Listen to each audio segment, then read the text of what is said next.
Hello everyone. How are we all doing today on this Sunday? This is Dregn Durant of the Yasuhiro88ch, and tonight we're going to be continuing the channel's science fiction tabletop RPG using the 5e system. It is a homebrew campaign, and I am going to be your GM. We're joined by 5 good friends of mine, and it's been a good ride. Check out the previous episodes, which are all up on the channel. One of these days, we'll get around to clipping them up, making them a bit more consumable. I know not everyone has a few hours in their day to check out a D&D campaign, but it's been a good fun. It's been a lot of fun. And a couple of announcements before we jump into it. One of our party members is running a little late. Another one of our party members, unfortunately, is not going to be making it tonight, so we might be doing some last-minute changes here to get things kind of sorted out for everyone. But, yeah, let's give everyone a little bit of time here, and maybe we'll even hop into the game and see what everyone is up to. Let's see. Give me a second here. All right, we're gonna just be relaxing here for a moment, waiting for our final member for tonight. And I think here, how do we want to do this? We'll do a not a reaction. We'll do a recap before we get started. So any of you guys who missed the last episode, we'll do a quick little review where the party members are, what's happening, and what may be coming up. Let me see here.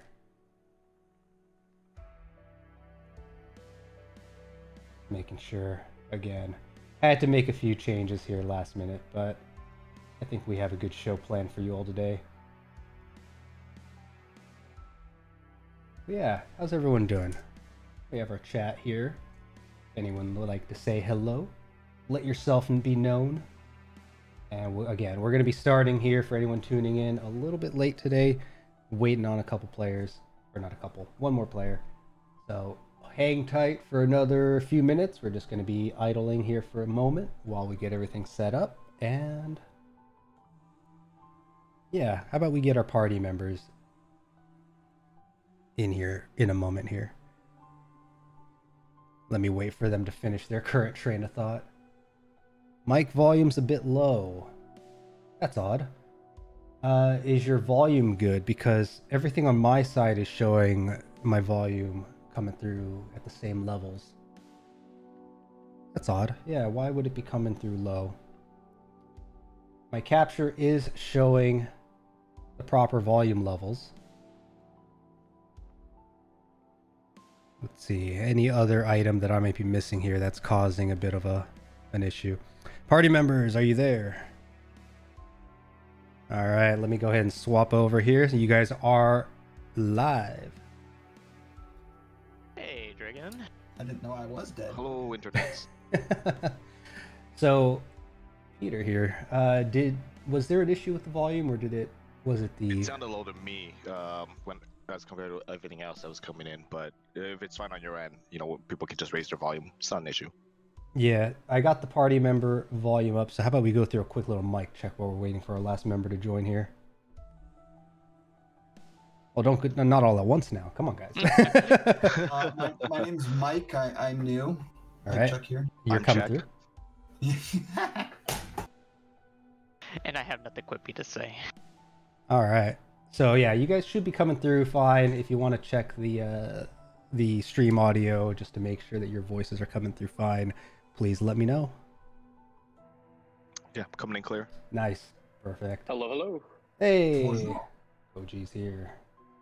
All right. Sorry about the delay. Oh, you're good. We're just doing a little chit chat. So for viewers out there, quick little reminder that episode 7 is what we're going to be kicking off here shortly. Episode 8. There has been a bit of a conflict with schedules. Some of our folks are going to be out of town in the coming weeks, and next week I will be tied up as well. So our episode 8, as a reminder, will be about a month away. We're going to be continuing our next episode on May 8th.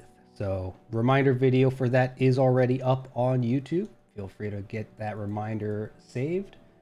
And how about we jump into it?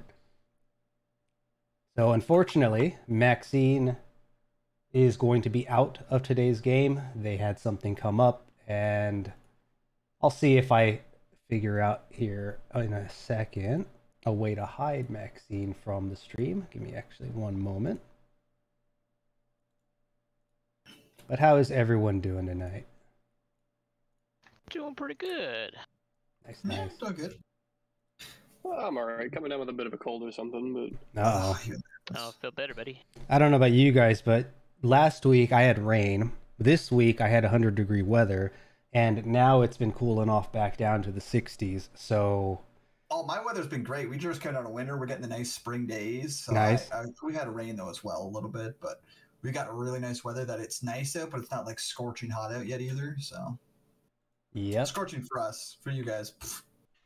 All right. Unfortunately, I seem to be having some network issues. The game keeps disconnecting everybody.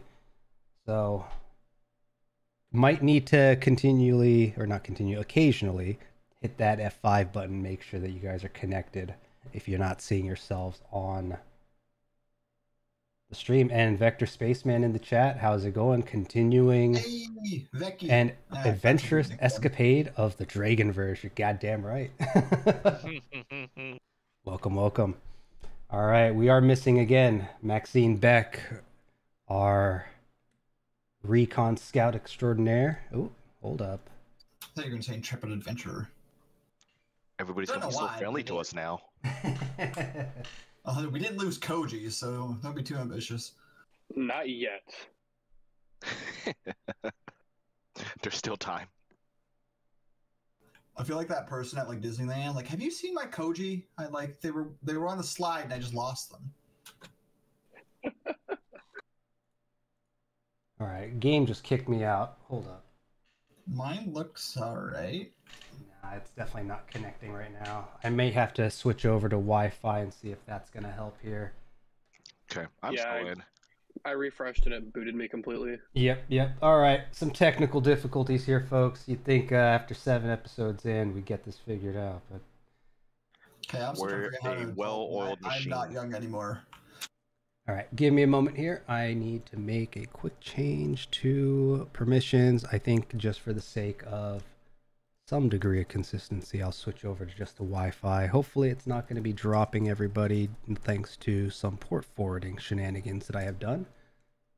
But I do need to update the address to get you guys connected into the Yasuhiro88. So give me a moment.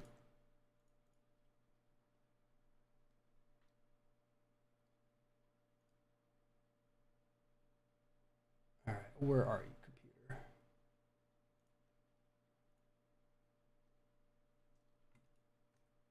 All right, should be back up. Check if you guys are able to connect. Yeah, I'm able to refresh. Perfect. I'm refreshing. We'll see what happens. Still, Alright. I'm getting a loaded bar. Yep, I'm in. Cool. Looks like I am in as well, maybe? Mine's still loading. Looks like.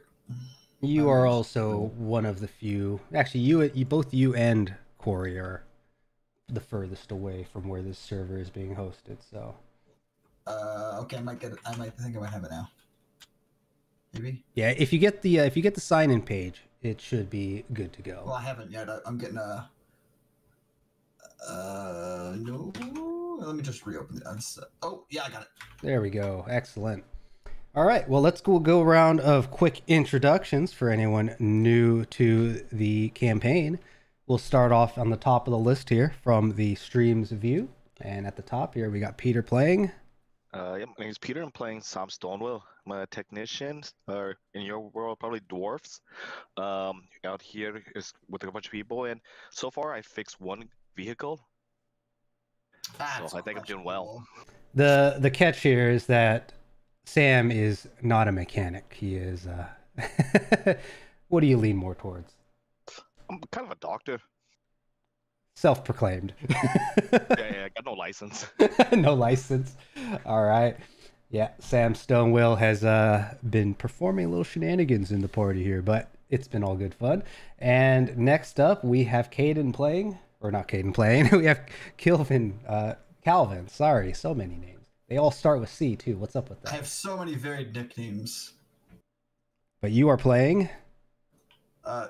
Do I know at this point? Okay, no, I'm kidding. I'm playing Caden. Okay, the human weird guy, I guess is the best way to describe him. I never know how to describe him. Yes. Human weird guy. Human weird guy, aren't we all? Mm-hmm. And then we have Corey playing. I'm playing Koji Akiyama, very angry lad. Very angry lad indeed. But I don't know. Is he angry or is he just misunderstood? What is So philosophical Koji? today, Dragon. I like it. I'm always philosophical. What are you talking about? And last but not least, we got Sergio playing. Dario Cortez, your human ranger, part of the group. And I've recently traded my bone with an older woman, so we're hoping we're going to continue that on the next session. Yeah, there we go. That sounded very inappropriate. Yeah, first laying pipe, now trading bones. Was it a give or take? Who's to say? Who's to say? All right, well, let's go through a little recap of what happened last time on Horizon Exploration. So, the party had come across a bit of an encampment out in the distance after their brief exploration of the surrounding area, where they have been unknowingly drop podded down onto a planet known as Aurora Green. And let's also get some visuals up here. Why don't we? Where are we at? Yeah.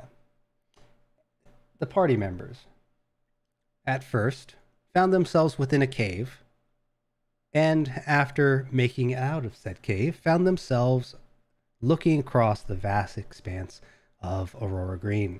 The area around them surrounded in very slate-like material, the terrain shifted, smooth, and peppered with kind of a purple dust that has settled for an unknown period of time. Kieran, nice to see you. Welcome, welcome. Up in the skies on Aurora Green are the very prominent green aurora borealis that is found across the vast skies of the planet, reaching as far down as the equators from the north and the south. After traversing for some time and a few encounters, they had come across in the distance a camp. And the party had approached cautiously, but eventually made contact and found themselves in, I don't know, what would the party say? Friendly company? Cautious company? Yeah, I would probably go with cautious. Yes, the camp was definitely a bit cautious of their approach. New faces out in the wastes. But the party has managed to, with some smooth words from both Caden, well, I suppose everyone has played their part, but made their way into the encampment and met a couple of the leaders that are running this group. One, a man named Cedar, who seemed to have been wearing a tired expression with kind of slick back oiled hair, medium length, wearing glasses, and kind of found in the heart of the encampment. Seems to be somewhat of an organizer or a tactician of sorts, I think, from the vibes that we've seen so far. There have also been mentions of a man named Banuk, who is the acting leader of this group, who was at the time of the party's arrival out on some kind of a mission, some kind of a reconnaissance. And they have since then returned, and the party last session met Banuk and had a few words to exchange with them in hopes for information, knowledge, maybe perhaps even trade. And after a bit of a, what would you say, tense conversation, Banuk clearly seemed to have a bit of a, be a bit on edge. Cedar, although throughout the encounter, did inform the party that he was in a relatively better mood, contrary to his attitude. But the party then also went around and helped out about the camp while they waited for the following day. Caden went around to help the residents of this camp repair some clothing with a little bit of stitching work and mending work, I should say. Caden, you found that one of the articles of clothes that you were repairing had actually changed entirely from a kind of beat up, torn up, white gray shirt, has now become a very blackened piece of clothing, shirt, that the material seems to have been reinforced in some way.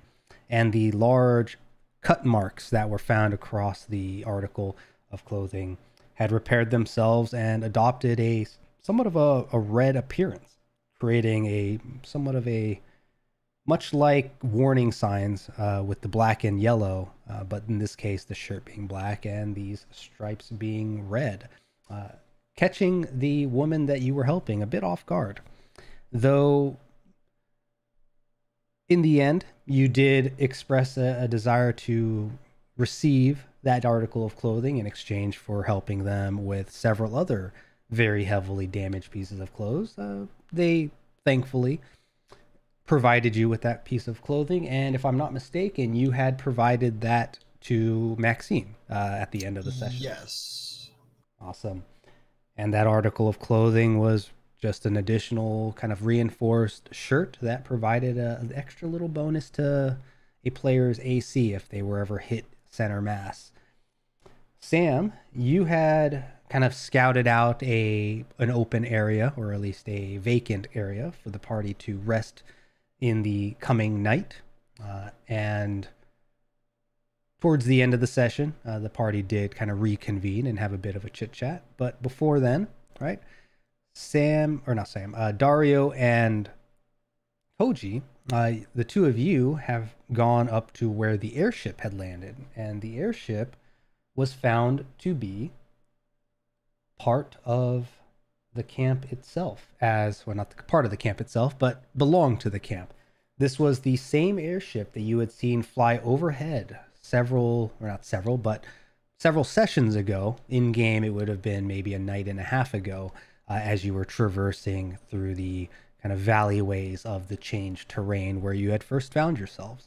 But this airship had, gone to where another crash site that you had all encountered some time ago, and had returned to the camp and landed in a large kind of circular area to the northeast of the camp. And members then scurried to it to unload a variety of metallic materials, as well as some chairs and other cargo that you would find in, say, a commercial airliner of sorts. Koji, you also came across a group of people within the airship, though you didn't spend much time observing or engaging with them. You were interested in taking one of the sofa seats, airline chairs of sorts, and found that there were some very very tactically armored individuals in a kind of command room up a ladder within the airship that seemed to much more resemble the attire of what Banuk was wearing, a kind of dark color patterned set of armored, like bulletproof Kevlar vest like clothing with various padding around the body to better protect these individuals. But they had really no care for what was going on down below and simply told you that, hey, as long as no one complains, you're free to take it. And you got yourself a nice, relatively cushioned chair. Not the best, but definitely better than what you've encountered in the past day and a half or so within the game. With that said, night approaches within the camp as many of the residents begin to kind of wind down their activities. And actually, let me get the camp screen back up here. We'll leave that off on the side. And Caden, I believe you were the one that was told by the lady who was helping with mending some clothes that there is a communal dinner time that tends to happen. There's a bit of a communal cooking area where food is distributed, and if you happen to see her, she would love to hear some of your stories if you're willing. For the rest of you, you're welcome to decide what to do now, as we continue where we left off when you had all been kind of huddled about, where Sam had found a place to set down and camp for the night within the encampment. And how about we get to it? Sounds good. Well, picking up. We were all together before we headed to the dinner thing, right? That's where we left off? You were all together. Currently, Maxine, though, again, she will not be joining us tonight. But Maxine is still at the moment with you all, just kind of being quiet. And we'll see what happens with Maxine soon. well, So you guys want to go get some food? There's a dinner happening in town, camp, whatever you call it. Some sopa sounds great. yeah, I could definitely use some of the food that they have here. It's been a while. Is it like actual food or more the? Let me Or the just check my ration food. memory. Oh wait, I've never been before. Koji, why are you complaining? It's food. Food's gonna be food. Well, like the boost here was supposed to be like, I don't know. Koji, you said wanna you make said sure- booze? Oh yeah, sorry. Yeah, the boost here was supposed to taste like dog shit. So like, I don't know. Better not be going to some soup kitchen or some shit. It's food. We've literally been eating rations. It can't be much worse than that. Oh, it could be worse. Yeah, it could be a lot worse. Like these guys don't even have beds. How bad do you think the food's gonna be? I'm just saying, there's a much bigger chance of it going up than down when you start at travel rations. There's not a lot below travel rations. I mean, I guess. Do you want the free well, food or let's go in there, paid we'll for find out. effort, but do you want the food we've earned or do you want travel rations? I might as well give it a shot. Okay.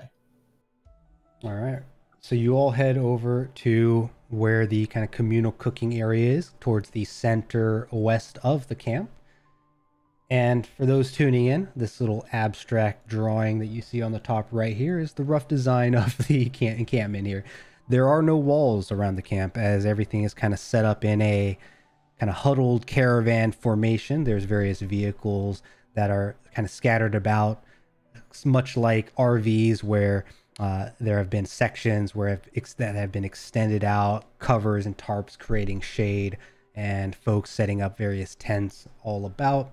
To the north, we have an area where vehicles that have been stored, and to the center, we see a bit of a kind of a command center where a bit larger vans of sorts have been kind of huddled about. And from the party's brief little venture throughout the center of the camp, you find that there were various electronics and monitors that have been set up within some of these vans.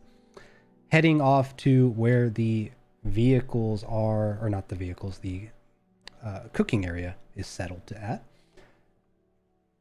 The camp has relatively quieted down. Much of the hustle and bustle as people were moving things to the north have died down. The airship has been powered down. The vehicles are no longer running in idle. However, you do find that around the perimeter there are still groups of individuals who are out standing guard, keeping an eye out to the exteriors of the encampment. Making your way over, you find yourselves looking up ahead and see a cooking kind of table where it's set up kind of like a distribution area of sorts. There's a few big pots where some folks seem to be walking up with bowls, and they're pouring in some kind of what looks to be some kind of a soup or a stew.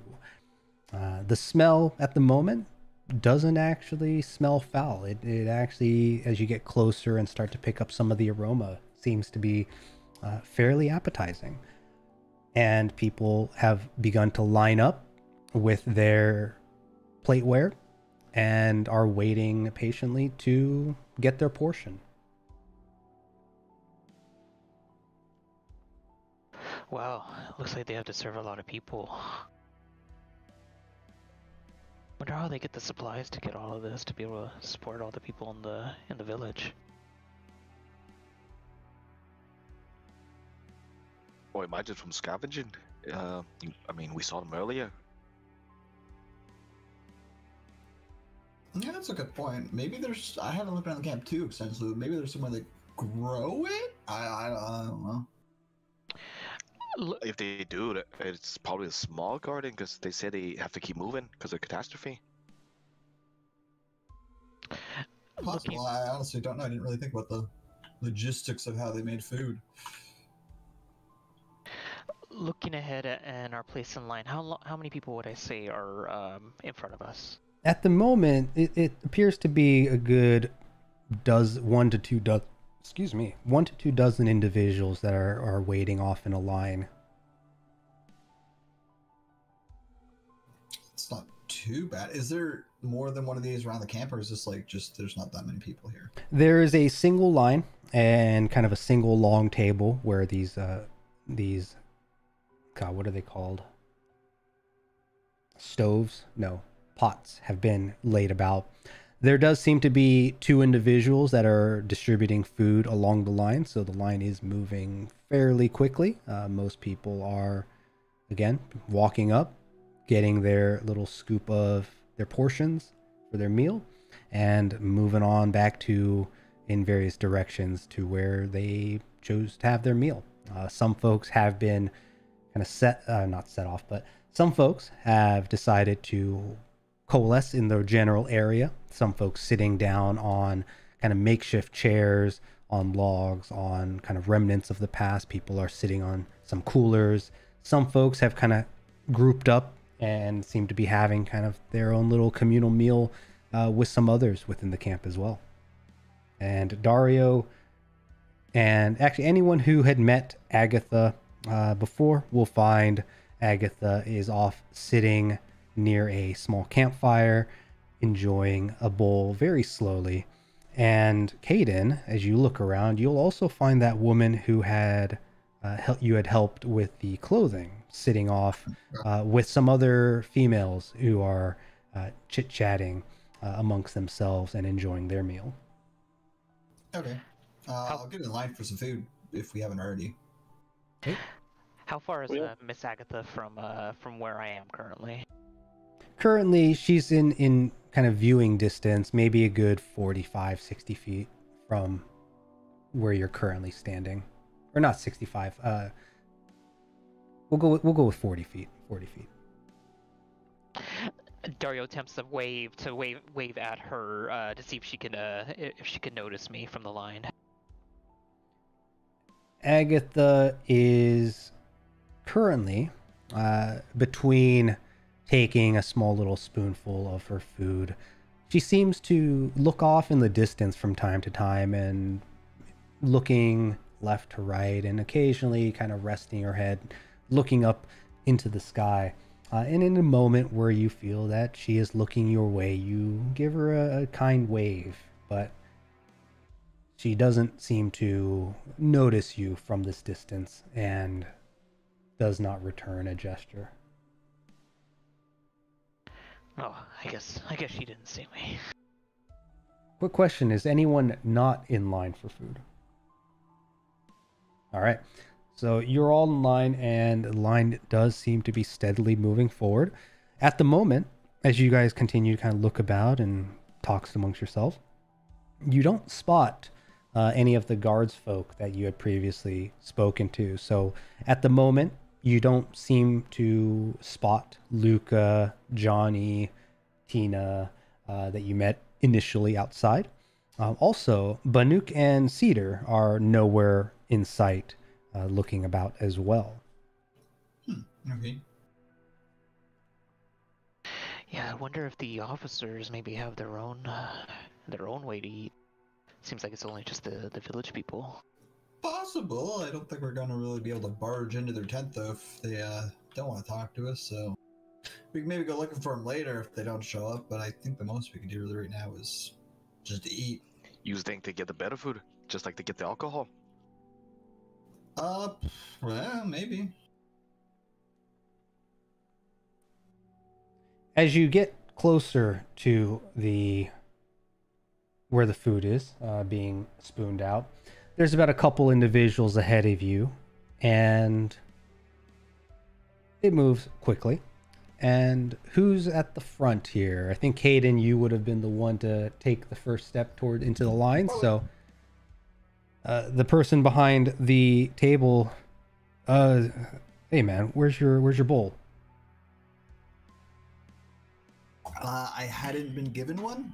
I didn't know we needed to bring one. I'm gonna look through my stuff. I probably don't have one, but I'll look at my bag quickly.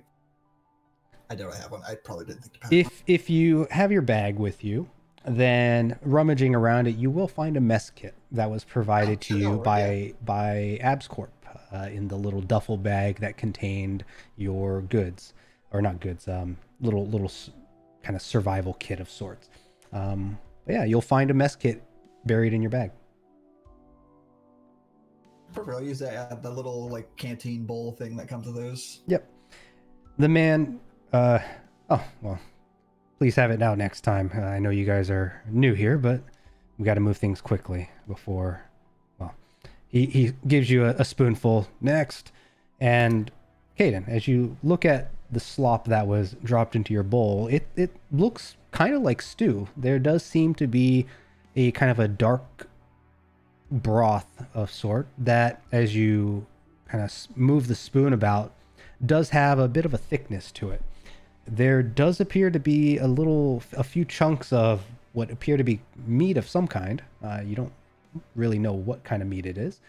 And there seems to be various kind of herbs and plants that have been mixed in, but you don't spot any like vegetables or anything of sort. No, that's probably a bad idea. I'll leave it. I'll leave it for now. I was thinking about something, but I'll leave it. I'll just take my bowl and leave. All right. Respectively, the rest of you following Caden will be able to get a scoopful of chow. And does anybody not have their mess kit with them by chance? Or Dario does not. Oh, there you go. All right, Dario, having left your bag behind, you get up and realize that you have nowhere to put the food. Hey man, I told your buddy, but you got to bring your bowls with you. Oh, so I'm very sorry, sir. Yeah, I don't have anything with me to be able to take this, and it looks really good. How long do you serve for? I can send him back after I'm done with my bowl. I mean, we'll be here for a little while. We want to make sure that everyone gets a spoonful, but if you don't have your bowl, you're gonna have to come back and get back in line. But I suggest you do it quick. Once we finish serving these portions out to everyone who's here to get their meals, we go make our rounds to the more soldier-like, and well, those fellas can eat. So come back quick. I'll hand my bowl off to Dario. No, Kaden, no, you don't have to. It's fine. I'll figure something out. As long as you get quick, I'll just hop back in line. I don't mind. You're a fine gem. I appreciate you so much. And Dario, looks at him, thanks him, and then starts to eat it. All right. Sam and Koji, both of you guys have your mess kit with you? Or would you like to do something here? As long as it was in Koji's bag, yeah. Yep. Yeah, I got mine with me. Okay. Seeing kind of the encounter up ahead, or the exchange up ahead, you pull out your mess kits, get a nice helping of this stewy slop, and you guys head out of the line. Koji, you in particular, at glance and kind of smelling the food, or at least catching some of the aroma, the food doesn't seem too bad at the moment. But as soon as you take a bite, there is certainly it's certainly missing a, I don't Key know, component? Koji, I assume, would be very fancy to more proper food. Would that be correct? Definitely, Yeah. definitely, yeah. Eating just the best of the best, top shelf, and this is certainly not top shelf of anything that you've had. Does Koji always ask for alterations to the menu? I think he's not quite smart enough to. I'm But, going to. Oh, sorry. Have you finished it yet or not? And have you said anything about how bad it tastes? I'll take a couple bites and just kind of like glare into it. Man, this tastes like shit. Okay. Dario and Sam, on the other hand, you guys don't think it's that bad. You're not really sure what the protein is here, but you know, it kind of resembles some kind of a red meat from the looks of it. And frankly, frankly, the protein actually makes whatever this simple stewy broth is a bit more enjoyable than you would have expected at first glance. It looks overly simple, somewhat kind of pieced together with the plants and herbs that are mixed in. Dario, you probably would have loved to have some vegetables mixed in as well, but overall, it's all right. Yeah, Kaden, and at least for me, it feels like it's the first home-cooked meal I had in a very long time. Definitely makes me feel back at home, but I enjoy it. Okay.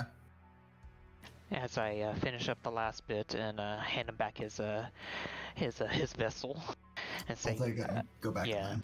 thank you so much." Do you guys think that we might be able to borrow one of their cars or vehicles from them? I know they're short on them, but we've got to get make some ground on our next day on our travels. I don't know. What do we have to offer for a vehicle? I don't think we have really anything worth a vehicle to offer them in exchange. Oh wait, Yeah, I'm not. I don't really know what these guys want. I mean, other than just trying to survive. And if they're just trying to survive, there's nothing more we could help them with. Yeah, again, we could fix more things and help them around, but that's not going to be worth a vehicle. Well, we can't spend that much time here. Yeah, I know, that's exactly it. Like, it'd be nice, but we won't occur enough favor by doing that unless you can, like, heal the dead or something, or regrow a limb, or I don't know, something like miracle kind of thing. And then maybe. But apart from that, there's not really much we can do that offers them enough value for one of their vehicles when they have so few. As you guys are continuing your conversation, and Dario is finishing up his meal, Kaden, you can see as you're starting to get quite hungry as well. You all realize that Maxine had stepped away sometime in between when you had gotten your plate and when you had sat down, and looking about, you don't seem to spot her around. Huh. Where'd Maxine go? Yeah, to come to think of it, yeah, I guess she did go somewhere. If your perception is a +2 or higher, you may give me a perception roll. Nope. Absolutely not. +2. Ooh, I do have that. Ooh. Nice. Dario 19. Dario 19, and ooh. Get out of roll. here with that, Sam. All right. So you guys really didn't think much of it at first, but as you were eating about, Sam and Dario, you would have noticed that, you know, Maxine has a way of making kind of her own decisions, it seems. There's been a few times where she kind of walks off on her own. And while you guys were in conversation, Dario and Sam, you would have noticed that Maxine had kind of walked off to speak with someone who was carrying a weapon.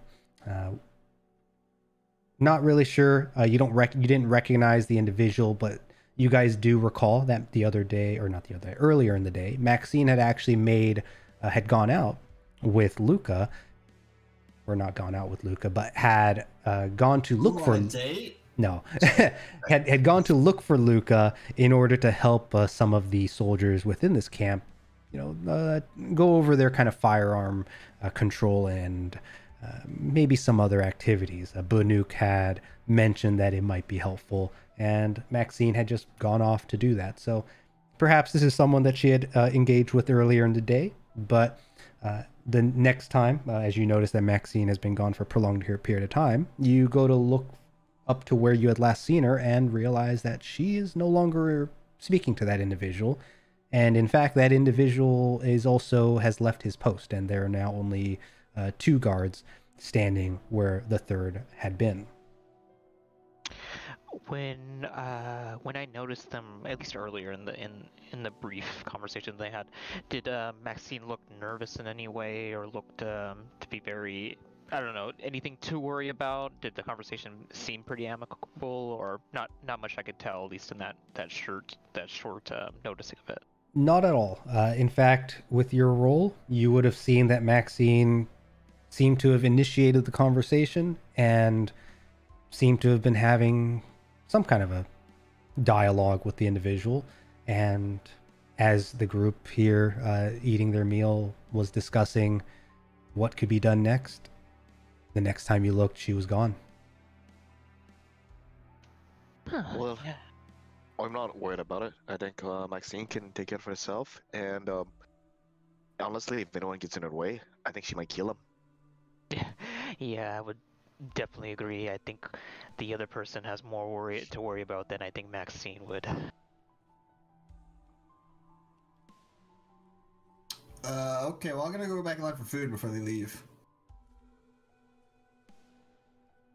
Yep. I do exactly that. I gotta go get more food. All right, Dario, as you take your last bite, Caden snatches the mess kit from you and... I'm not that rude. All right, well, you take it from him and get back in line as the line does begin to shorten, and the group does appear to be getting ready, moving some of these large pots over to kind of trolleys as they begin to look as though they're about to step away from where the communal kind of cooking area is located.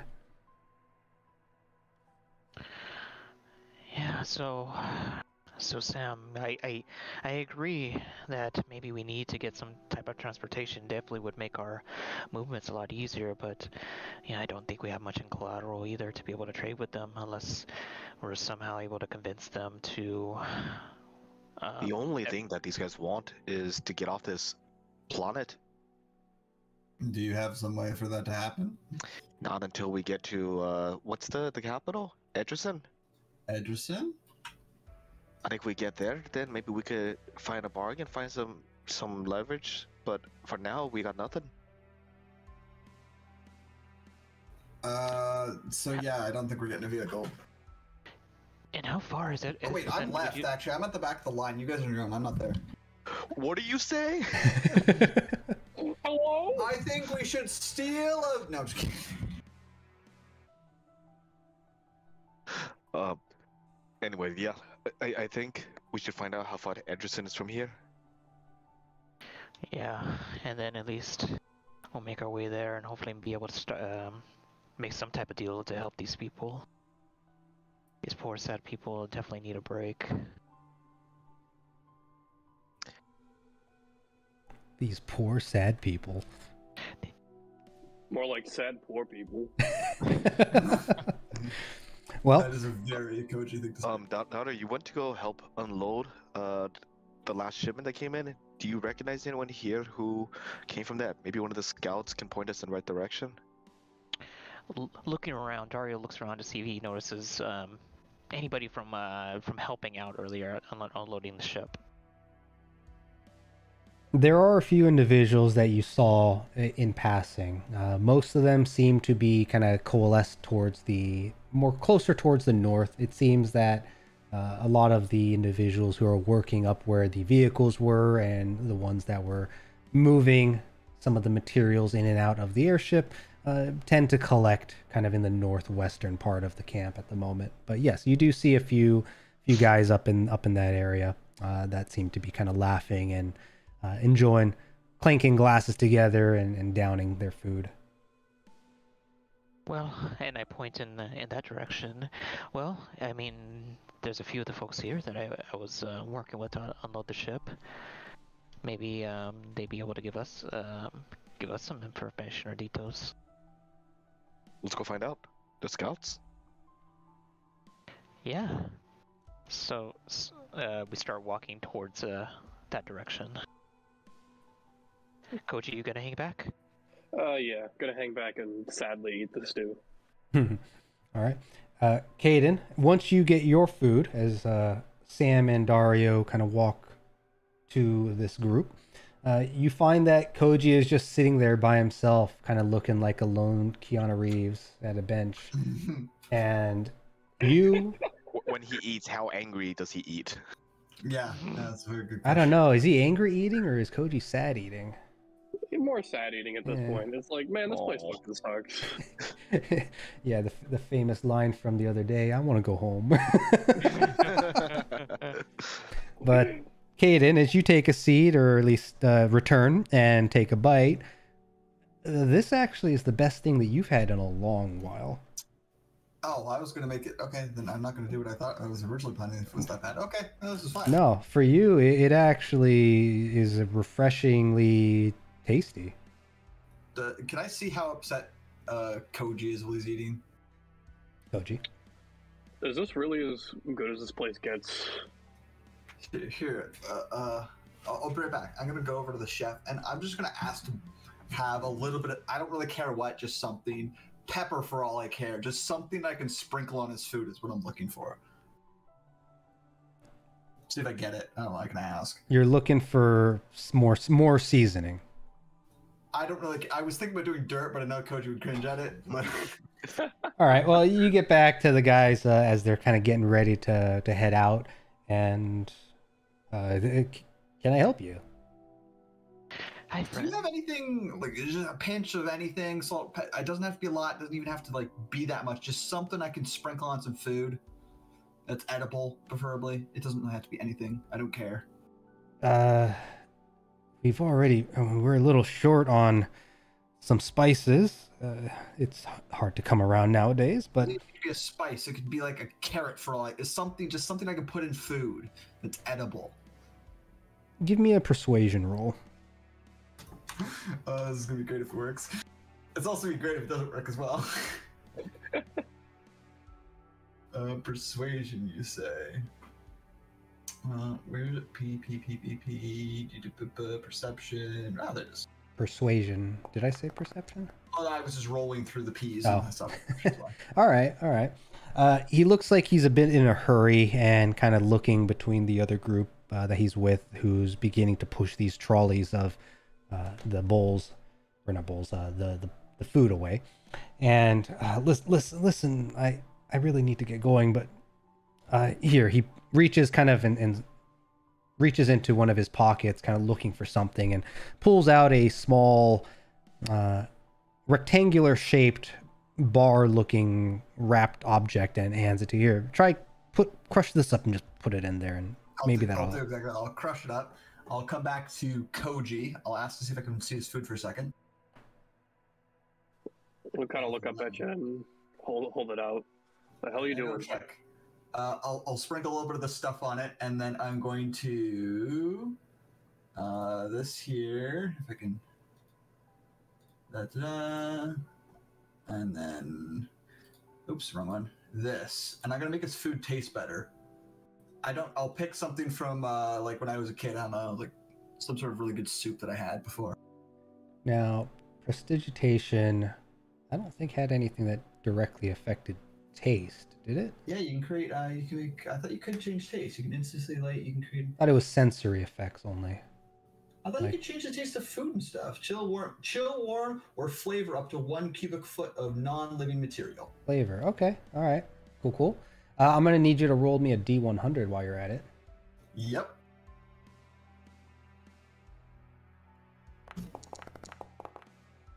I'm looking at the wrong interface. Wow, the high's good, right? I Or really generally. bad. Let's find out. That is a 9. I still have to redo this chart. I haven't got there's a few things that I don't like, but for the most part. All right, 1 second here as I Oh boy. get a. Also, you if you're very perceptive, Koji, you notice my eyes glow. Koji's not Hopefully. paying any attention. Koji, I need you to give me a perception roll.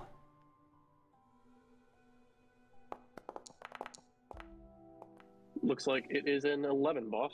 Okay. So, as Caden comes over, asks you for your bowl, and rips open a little pouch, and you see him pour something over your bowl. You can't quite get a good look at it, but Caden, it seems to be kind of crushed crackers of sorts, either like kind of saltine looking, maybe like oyster cracker looking, but you've crushed them all up, put it all over, and subtly cast your prestidigitation to make the food a bit more appetizing. Koji, as you look at Caden, and as Caden passes you the bowl back, you are actually taken aback for a brief moment because you swear you are seeing a glow behind Caden. And not even a glow, but and the reason why you notice is that there's a faint music that seems to be playing around Caden. And maybe it's just your imagination, but you take the bowl back, and Caden is not acting weird, but his existence is a bit weird right now. You don't know if maybe you're just hallucinating from the food, but you like savior thing where he's backlit. It's like, oh my savior. That's exactly it. Yeah, you're not only backlit, but there's like this humming that seems to be coming out of you. That's almost there's like a melody to it. It's weird. The hell did you put in this food? Just a little bit of seasoning. Try it. You get what? All right. He'll take like a just quick small bite of it. Is it any better? It's so much better. It actually tastes like soup from home with some crackers on top. Oh my god. What the hell? Old trick I learned. The fuck you being nice to me for? Because I felt like it. Why are you being a dick? As you guys are talking, there's just like, oh, behind Caden. What the hell I'm is like that start music? slapping my Omni watch. Like, shut up. How do you turn this thing off? And start putting my Omni, I mean, which I don't know how to use. I'll add, so I just gonna look like an idiot. is that like what? Why the hell are you like glowing? Glowing? What's glowing? How long does that last? Actually, is it still going? Just a minute. Oh, okay. Fucking weird, dude. And Koji's gonna keep taking some bites of the soup, stew, whatever it is. All right, yeah, and with every bite, it's surprisingly, it almost seems like an entirely different dish. You're blown away. Not that you want to show anybody that, but I'll make my way over to with whatever I left my food and go see sewing lady, clothing girl. I never got her name. you never got her name. But before you do that, Sam and Dario, you make your way up to a group of 3 boys who are kind of joking about and enjoying their meal and seem to be kind of taking drinks and talking.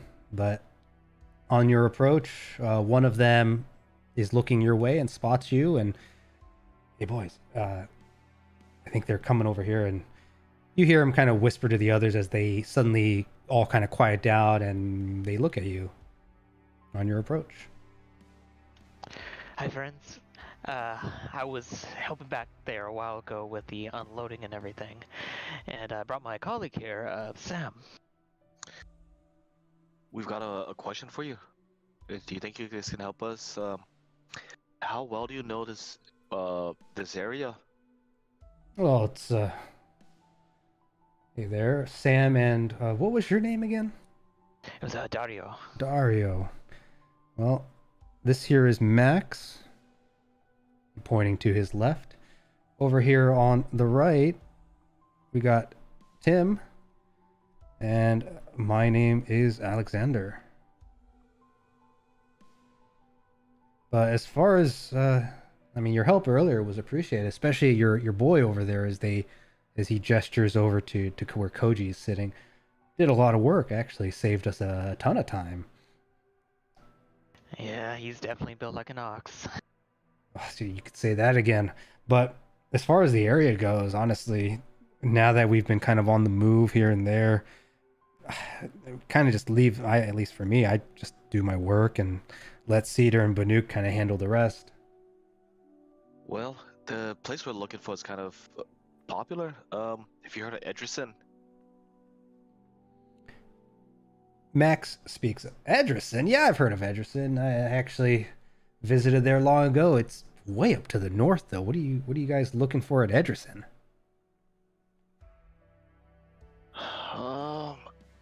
We don't need to go there immediately, but I think we're looking for the same thing everyone else here is, a way to get off this planet at some point. Tim, just you want to get off the planet. Listen, man, if you haven't gotten off already on one of the escape craft, I don't know if you're going to be able to get off anymore. Dynasty seems to be slowing down their rescue efforts. I'm not really sure. We've been away from major city for, gosh, how long now? As he kind of looks to the other. Alexander speaks up. Oh gosh, I think it's been about a good 3 years now since we've been near big city, at least. Is there another large city before Edgerson? Well, I think maybe a bit to the southeast of Edgerson, there's this other town called, where did I put it? Caden, do you remember the town's name off the top of your head? I have my notes here. Yeah. Roar Green. Smidgerson. Fontaine? Fontaine, that's the one I'm looking for. Thank you. Yeah, so quite a few miles southwest of Edgerson, there's a big city called Fontaine that you can head to. Fontaine, I'd be careful though with Fontaine. They had, if I recall, a catastrophe hit there. Gosh, maybe it's been months now, but I haven't heard anyone from that area since. Well, we're also in the market to try to find a vehicle so we could travel across this world a little faster. You think we'd have any luck there? A vehicle? He kind of scratches the back of his head, looks to the north where you see all their vehicles kind of parked. I think that might be out of our hands. You're gonna have to talk to the chief. Unless you can get Banuk to maybe approve you guys to take one, but vehicles are a bit of a commodity out here nowadays. It'd be a hell of a hit to us if we were to lose one without something in return.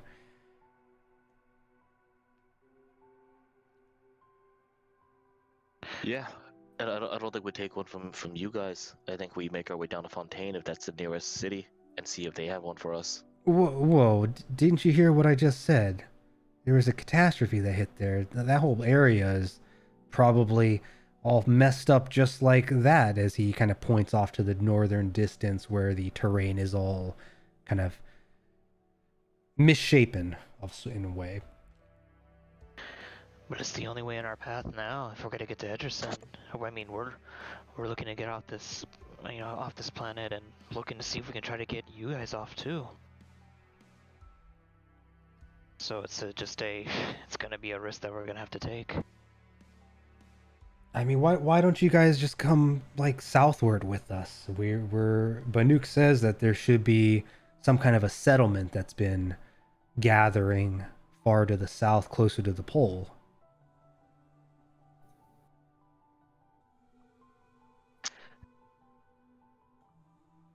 I think you guys are fine folk. You guys have been nothing but kind to us. But we're on our own mission here. and gathering with other people doesn't seem to be what we need to do. So I appreciate the offer, but we'll keep it in mind. Well, if you say so. I mean, if you guys continue to help us out, you guys are welcome to. I'm sure the others wouldn't mind a little extra helping hand. You all seem pretty capable.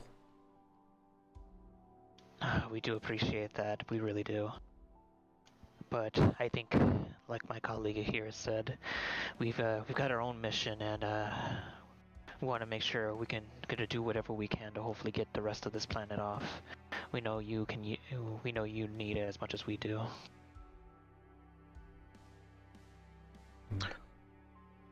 Oh, and one last tip for you, young gents. When you guys get to head west, and if you find a tunnel with flowers, don't stay in there. Thanks, I guess. I don't think we're really going to be heading into the west, though. It looks like there was a catastrophe that hit down here, who knows how long ago, but Banuk and the others typically have us avoid the changed terrain. It says something about changed creatures, and it can be dangerous in there, so we try to stick to where the terrain is still at least more natural.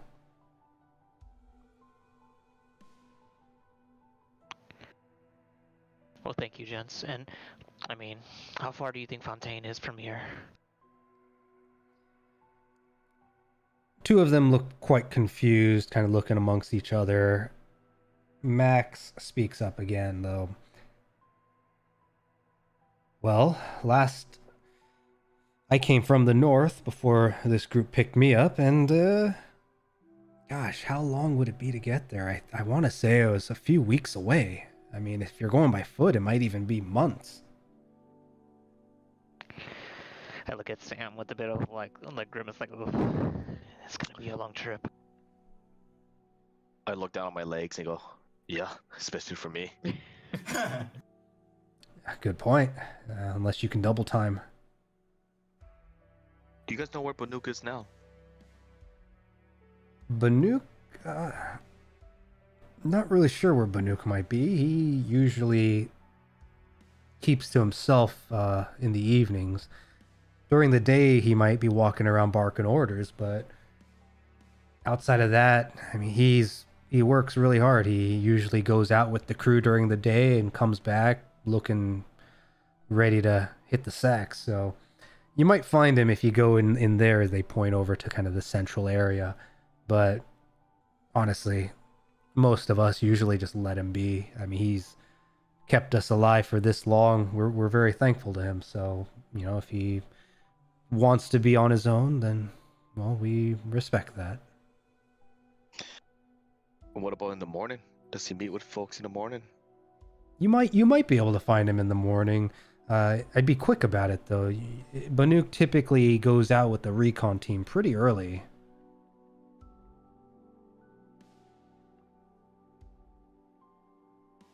Well, good to know. Well, Sam, I think maybe we should get back to the rest of the crew. Hey, before you go, would you guys like to have a drink with us? I mean, I never say no to a drink. Sam? Absolutely. Heck yeah, here, we got a couple glasses here as he pulls out just some metal kind of cup-like containers. Doesn't really look fancy. A couple, they're kind of beat up. But they pour this very oily, thick-looking fluid from a metal bottle into the glass. How similar is it to the drink that Caden had? When did Caden have? That was back at the bar on the space station. Yeah. It looks pretty thick. Sam, you... Back on Bora Station. Yeah, Sam, you might think that it looks pretty dang good. Dario, you're a bit skeptical looking at it. Definitely not quite like the alcohol you've had before. It's a personal recipe? Well, we make do with what we can. We did distill it ourselves, but don't worry. We gave you guys only half. We don't want you guys to be passing out immediately, as they chuckle amongst themselves.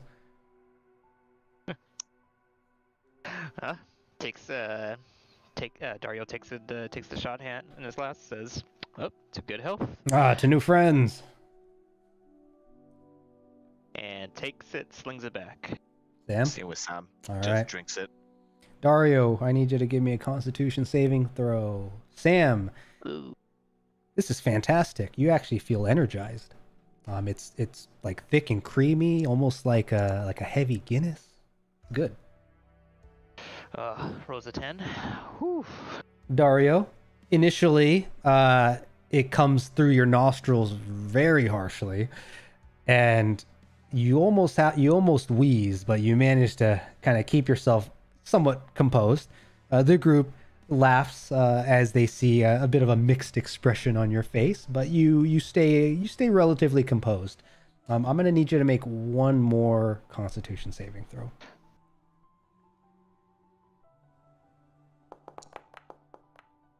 Okay.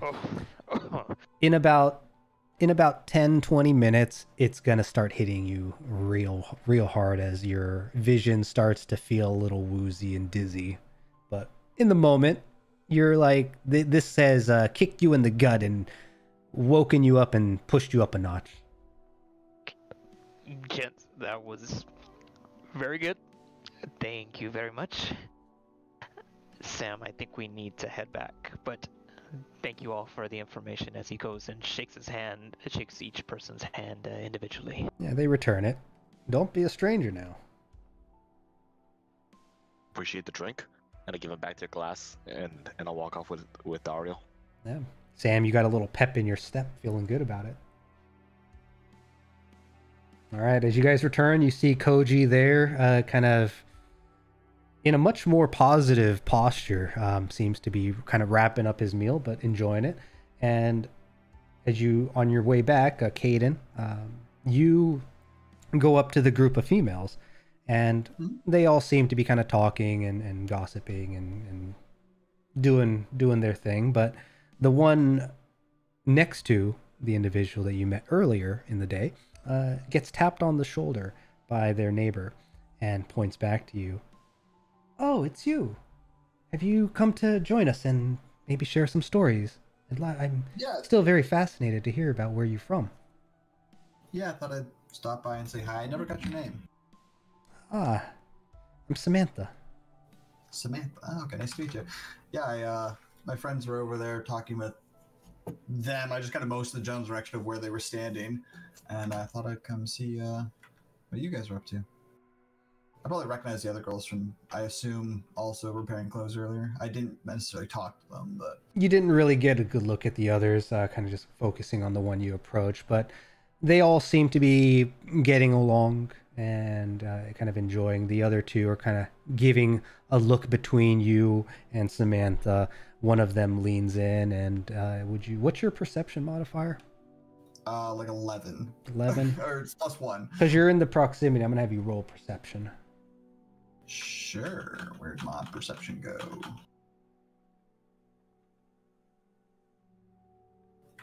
The verdict is not good. One of them leans into Samantha's ear and whispers something, and what was that? Was it another language? Oh, and Samantha quickly recoils and kind of smacks her in the arms. Stop it! And the other two girls begin giggling. I feel like I just walked in on something here. I'm just gonna sit down and eat my food. Next to them, or? Yeah, is there a spot actually? Or yeah. I just walk up and shove a girl out of the way. I'm sitting here now. The two girls kind of scooch over off to a chair right next to it, but Samantha, right, gestures to a seat next to her and come. Yeah, I'll sit down. I'll chat with them for a while. Again, I'm not really fishing for information this time. I got what I needed from... Actually, no, I'll ask her about the camp and the members of the camp. I'm just, again, fishing for information on kind of the state of the camp and, like, trying to validate my perceptions of what I think this place is against what they think it is. Okay. Yeah, so you sit down and you guys begin to have a bit of a conversation. But before we get into all of that, Samantha asks you, so, Caden, where are you from? Are you from Aurora Green? Are you... Yeah, I grew up in Edgerton before the catastrophe started. Edgerton? Where is Edgerton? North, I want to say. I don't really know entirely where we are, but I think it's north. I see. Sorry, give me a second here.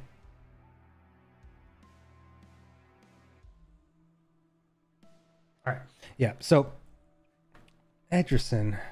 I haven't really heard much of Edgerton before. I come from a place called Stillwater. Oh, I haven't heard of Stillwater. Stillwater's far to the east. The Banuk and the others seem to have come from the northeast and kind of made their way south to where Stillwater was.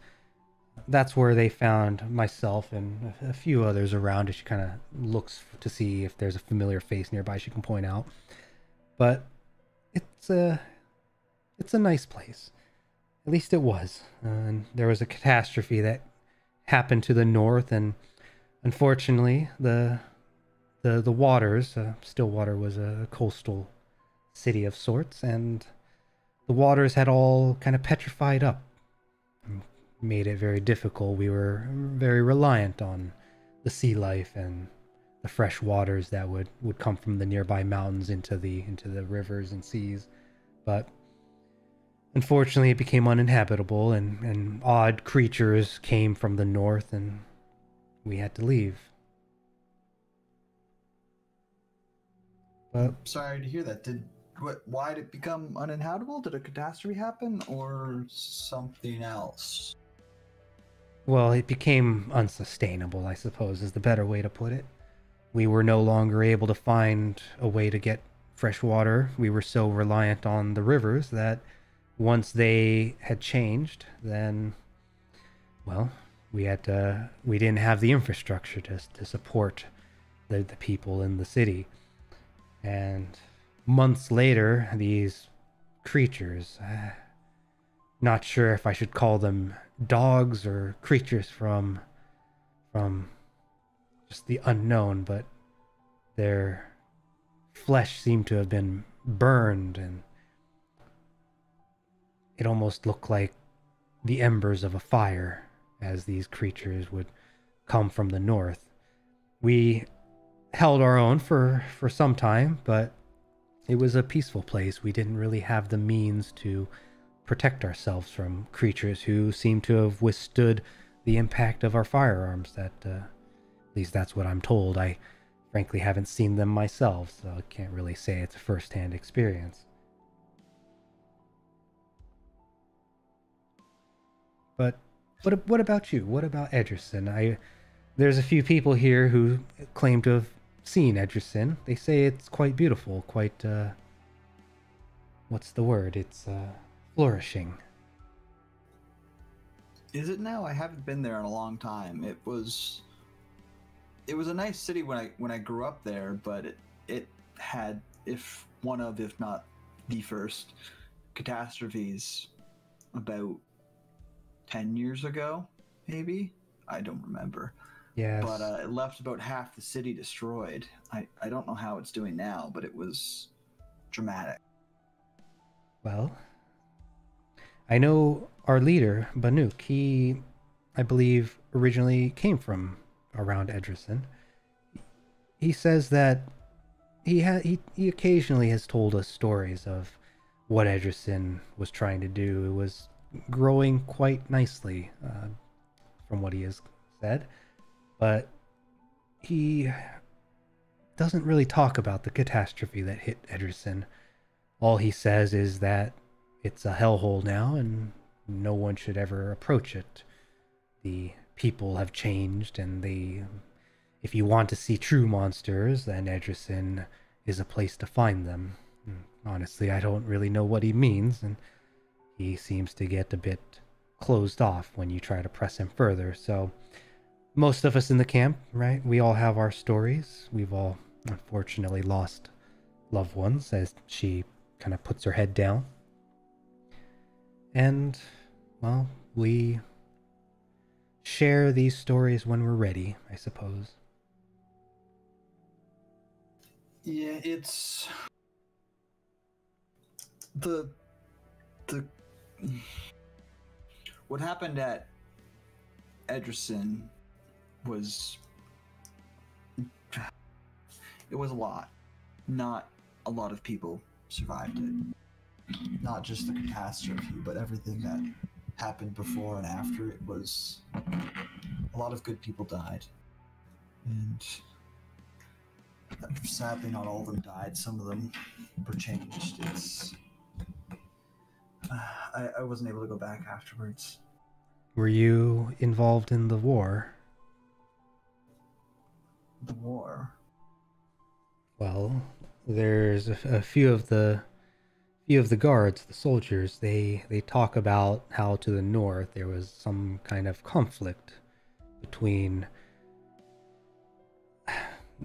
They don't really say who, but there were people in dark suits or dark clothing that would come, and apparently there was some conflict with the local governments and people and this outside force that had appeared one day.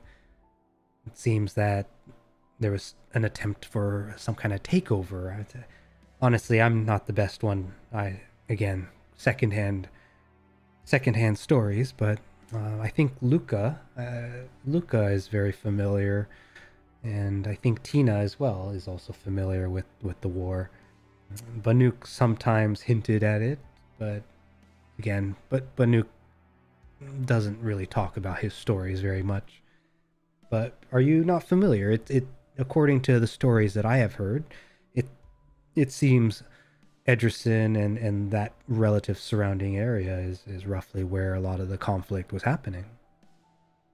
I'm familiar. I've just never heard it referred to or thought of it as a war. It was just sadly daily life there. It was when I was. It was a nice place, but it very quickly turned, and by the end, it was not a nice place to be. And the catastrophe that struck there honestly might have been a good thing, because what was becoming of Edgerson was not good. How so? I don't know who the people in the black suits were, but the city by the end of it was overrun with crime, almost run by crime. And I think that's what led to, I don't know about these people in suits. You had heard of them. But you had conflict, it sounds. Yes, lots of it by the end, and it all ended with that final catastrophe that destroyed half the city. So where have you been for? You say it's been such a long time, but this was almost what 8, 10, 12 years ago, was it not? Yeah, I just left the city and wandered.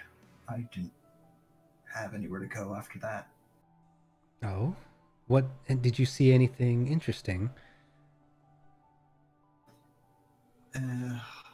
What on this world isn't interesting? I've seen the creatures you speak of, the strange dogs, the weird birds, they're all a little different.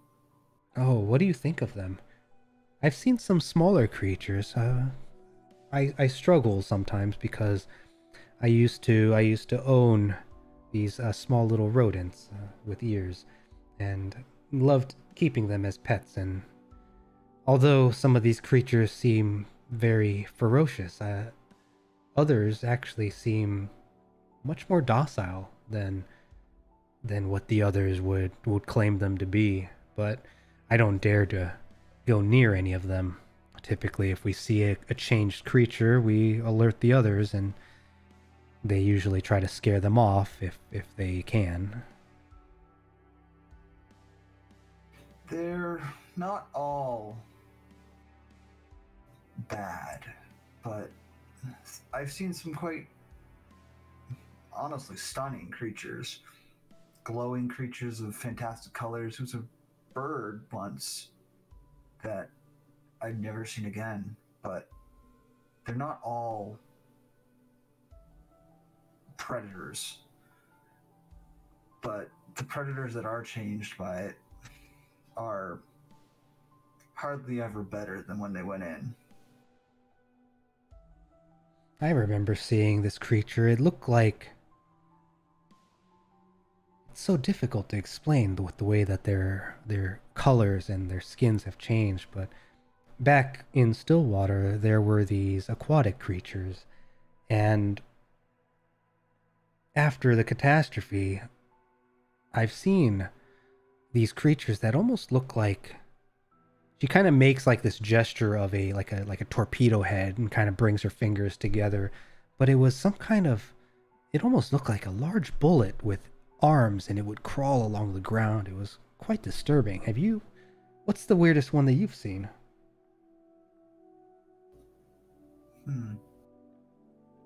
I saw a plant that I swear moved. I never saw it, but I saw it from day to day, and I swear it was not in the same place every day. She kind of cocks her head. A plant that moves. I never actually saw it move, but I think it did. It was... It seemed like it had moved not every day, but when I saw it, it never seemed to be always in the same place. I don't know. That's the weird. Like the other ones, there's weird creatures with more teeth and scary eyes, but that was the weirdest, I think. As you guys continue to talk about kind of the strangeness that you've seen, the friends of this female kind of tap her on the shoulder. Samantha, we're gonna be heading out. Are you gonna stay here and continue to talk? Samantha kind of looks over to you. Well, this was fun, but I think I'm gonna go with them. Perhaps you could find me back tomorrow and we can talk some more. If I'm around, I'll see. Well, it was... I may not be. Well, I hope we do. I love hearing stories, and I think the more we know about what others have seen, the better decisions that we can make to survive. As she gives you a warm smile. Thank you. It was nice talking to someone. She gets up and begins to walk away with her friends.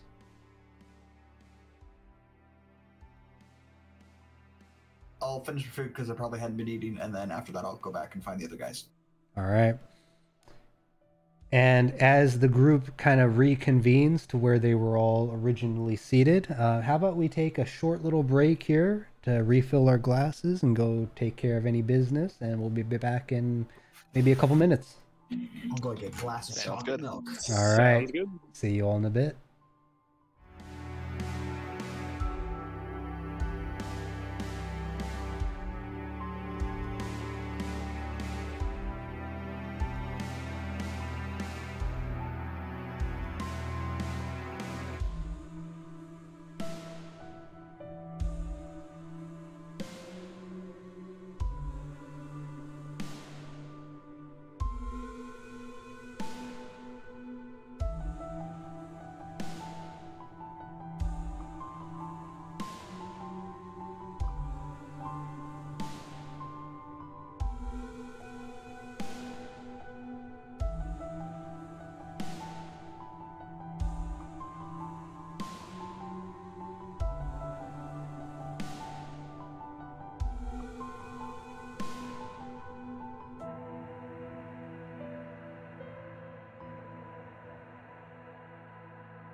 Oh, sorry, I was muted still. All right, I am back, and we're just waiting for our party members to make their way back as well. Yeah, hope you guys are enjoying our little adventure here of Horizon Exploration as the group takes a bit of what's the word I'm looking for? Takes a moment within this encampment, enjoying an evening amongst these new faces. Now, while we're waiting for our party members to return here, we'll go ahead and make sure that they're unmuted so they can come in at any time. I have returned. Welcome, welcome. We're back live. I have to be careful what I say. You're good, you're good. All right. I got my chocolate milk and some cookies. There you go. Who doesn't like cookies? That was good. That was good improv there. Yeah, man. Hopefully you got some information. I did. I'm taking notes. All right, well, we're waiting for the others to come back here, but in the meantime, I'm going to be loading in some items. Let's see. Oh, maybe. We're Hello? back. Hey, Koji's back. You take notes when the DM asks you what the name of the city is. Well, I mean, I had it written down somewhere, but I'm starting to get I need to get my notes a little bit better organized here as we get more and more lore added to the game. I actually found found it actually on TikTok, but there's an app called Obsidian. And I'm not quite sure what it's actually for, but you can take notes and you can use like hyperlinks. So you can put in the city of a name and hyperlink it to a page, and then all the information on that particular city you can put on that page. And then whenever you write a note, you can say like Stillwater, and then you click on Stillwater and bring you to your page on Stillwater, which is all the information that can link back to Samantha because she's from Stillwater, and then have a page on Samantha, and you can like link all these pages together. You know what? I've actually... Why is this connector messing up? The spaceship self-destruct is activated. Yep, watch out. But, what was I saying? I've actually used a very similar application before. It's pretty nifty, but the one thing I didn't like about it was the fact that I couldn't, like, easily export it and move it around. Which made... I don't know how well it is for that. I haven't tried that, but... Yeah, because the issue I had with mine is that if I didn't...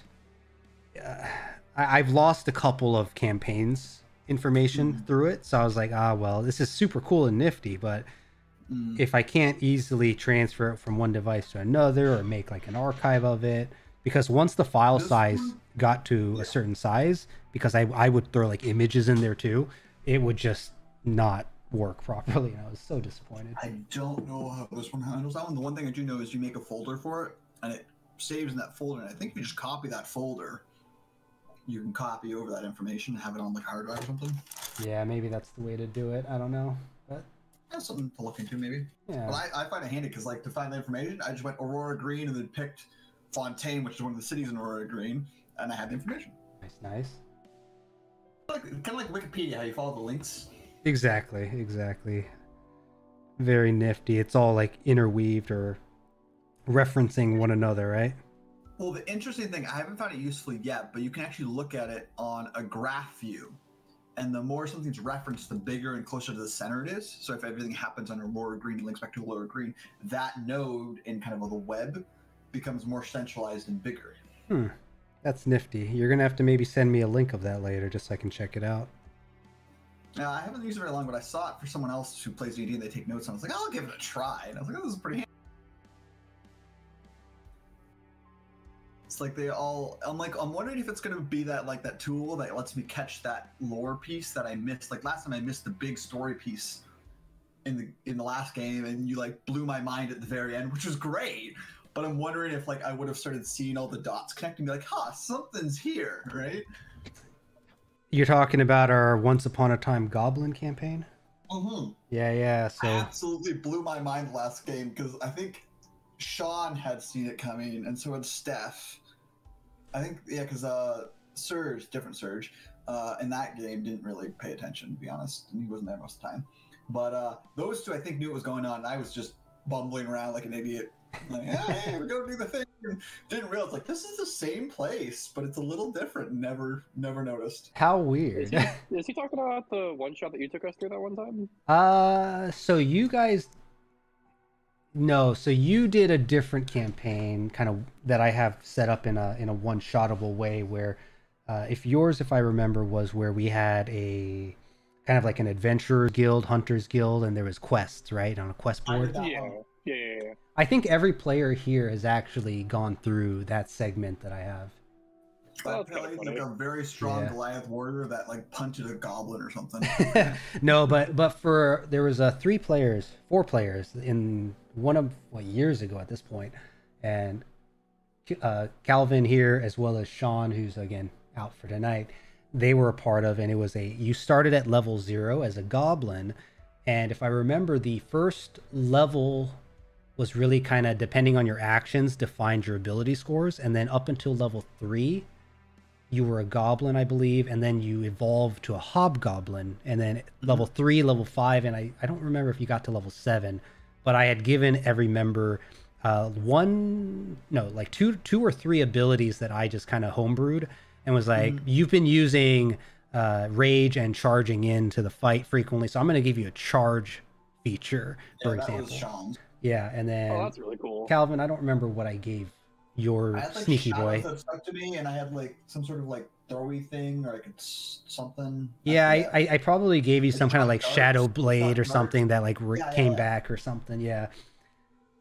So yeah, everyone got something very interesting. It was a goblin campaign, so again, everyone was playing as a greenskin. It was a very interesting campaign, but also, actually, you know what? It was my first game that I GM'd, and it was frankly, in hindsight, very railroaded, but it was still good, it yeah. was very story rich, I think, and I think that's what I yes. remember about it. Like that's the thing too. Is like I don't know if you want me to give away the plot of that one. I don't know if it would really matter. Probably not going to run that exact game again, so you can go. Feel free to talk about it while we're waiting here. So the story, like we ended up in like a goblin tribe, or old goblin tribe's place, and it had been destroyed. And I didn't think anything of it. And then at a later date, after some events had happened, I don't recall exactly, but we came back and the village had changed, and we ended up there a third time. And I never realized it, but we came to this one area like 3 separate times. It had been different every single time. I just thought we had been away for a while. But the big loop of the story that I had missed was we were getting punted around time a little bit. And so the 3 times we had been there had been 3 separate time like lines, not like we left and came back. And it almost came full circle that the effect that released a monster was actually us, but the people who trapped the monster was actually us. So we ended up in like a time loop kind of, because we originally let it out, but we're the people who put it back. Yep. But Holy shit. Yep. So but I never caught it the entire game. But Sean and Steph, who was the other player, were pretty sure they knew what was going on. They're like, we've been here before, and they were kind of catching on. And he told me the last game where I think Az just casually let it drop and blew my mind. Because no one else said. I think Az was like, "Oh, it was a time loop," and I'm like, "What?" Yep, time fuckery. So if the player started at 0, right, in time, if I recall correctly, so the Goblin Village was getting overrun by demons, and the Goblin Elder decided to teleport as many of the goblins that he could away to try to save them. What happened, though, is that they were also in this magical forest called Grimgar Forest. I use that name pretty frequently. And there was something magical about this forest, and something, some intrigue around the goblin chief, the shaman elder. And they all got teleported to this shrine that happened to be in the future, if I recall. No. Yeah. It was in the... It's even confusing for him. Well, it's been so many years. I'm trying to remember the order of events. But yeah, they got transported to the shrine, and they found some dead bodies of, like, it was skeletons, right? But the skeletons, if I remember, started to kind of come back to life, and they were trying to run away. And the shrine had 3 areas where there were these barricades of... like a ribbon or a rope or something, right? Some kind of Japanese inspired shrine rope that they decided to break as they were escaping. I purposely avoided it. I got pissed at Steph when she broke it. But the party broke them, and this ginormous skeleton, I think, came after them. That was, I don't remember if it spoke, but later in the campaign, they found another situation where a forest guardian was like, this forest is going to be ruined. I'm going to send you elsewhere. And unbeknownst to the party, she sent them to the past. And I don't recall if you had ended up at the shrine or if you had to go to the shrine. But what they found in the past is that they were stopping, the party had to stop this ritual by these cultists who were part of the big bad group. And through some sacrifice, the cultist head became this demonic skeletal being. And very familiar to the one that we saw at the very beginning. Yep. And what happened is that the party, as they were running this time, found these magical barrier rope that they placed to create 3 barrier layers to contain the skeletal creature. So the one that they encountered in the future was after millennia or centuries of this being trapped and just in his own rage transformed into this massive skeletal creature that they had to slay. But yeah, there was they went to the future, they went to the past, they went back to the present, and I think it was even found out at the end that the village chief was actually one of the party members in the distant future. So there was some time fuckery, and it worked out real well. Yeah, blew my mind. I had no idea this entire time. And then at the very end, like, Sean just like casually, oh yeah, we were time traveling. I'm like, what? Like, he didn't even like make a big announcement. He just kind of like casually let it drop, and it blew my mind. Yep, it was a good game. All right, so I hear Koji. Obviously, Caden's Caden's here. Sam and Dara, you guys back? I'm back. Yes, I'm back. Cool. All right, I'm just getting a couple extra things here loaded up, so give me a moment. But that aside, the party has now kind of come back together to where they are, where Koji had taken a seat to finish his meal. That's much better now. So much better. He actually ate a good amount of it, if not all of it. Yeah, that's pretty much all gone at this point. Kind of looks up at Caden. Hey, you get bitches over there? People, but they're the people I helped out earlier today with mending some clothing. Good shit, man. Proud of you. Thanks. What's Koji's expression as he's saying? Is it smug or is it like knowingly or? He's got kind of a grin on his face. He's like, yeah, good for you, man. Playboy Koji over here. But yeah, you're all together, and the night is definitely getting a bit darker. The only thing really illuminating the landscape around you is the brilliant aurora borealis up in the skies, and you can see kind of the sprinkle of stars peppering the skies and past it.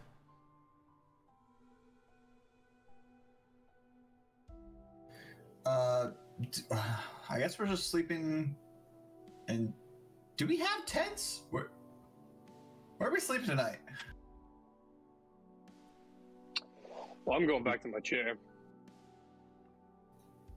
We've got this one section, point towards where we were meeting earlier. We can go back to where we were and sleep over there for tonight. Yeah, or sorry, again, I'm not overly picky. It's not the comfiest, but if we got something over our heads. In a cave. I think we could do better than that. You think we should keep watch throughout the night? Do we feel safe enough?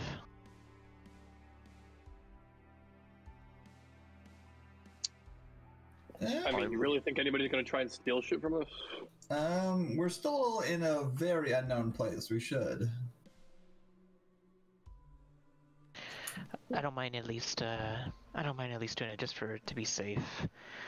Better to make sure that we don't lose any belongings as little as we have already. Why don't you all? Where is your stuff, by the way? You need to borrow my bowl.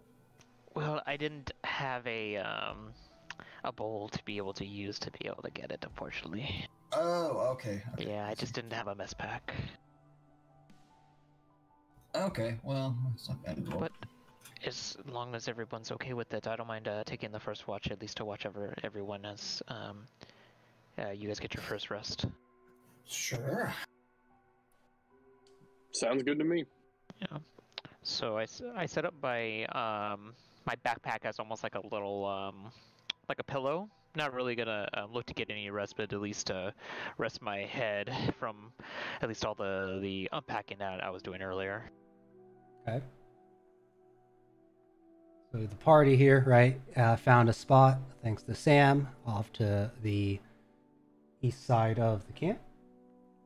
And you guys have plenty of room to kind of lay about, settle about, set up as you'd like to see. And if for those who are going to be keeping watch, make sure you guys decide how that's going to work out. But So it sounds like it's Dorio first, and then we'll just pick someone else afterwards. Yeah. So I'll be taking the first watch, but I tell Sam, I let him know. Do you think we should get up pretty early to maybe try to go talk to Banuk before he heads out? Yeah, I think that's a plan. If we can get, well, I know they're spare on them, but if we can get one of their vehicles, it really would be benefit us. That sounds good. Can I was ask? Maybe they have something they need.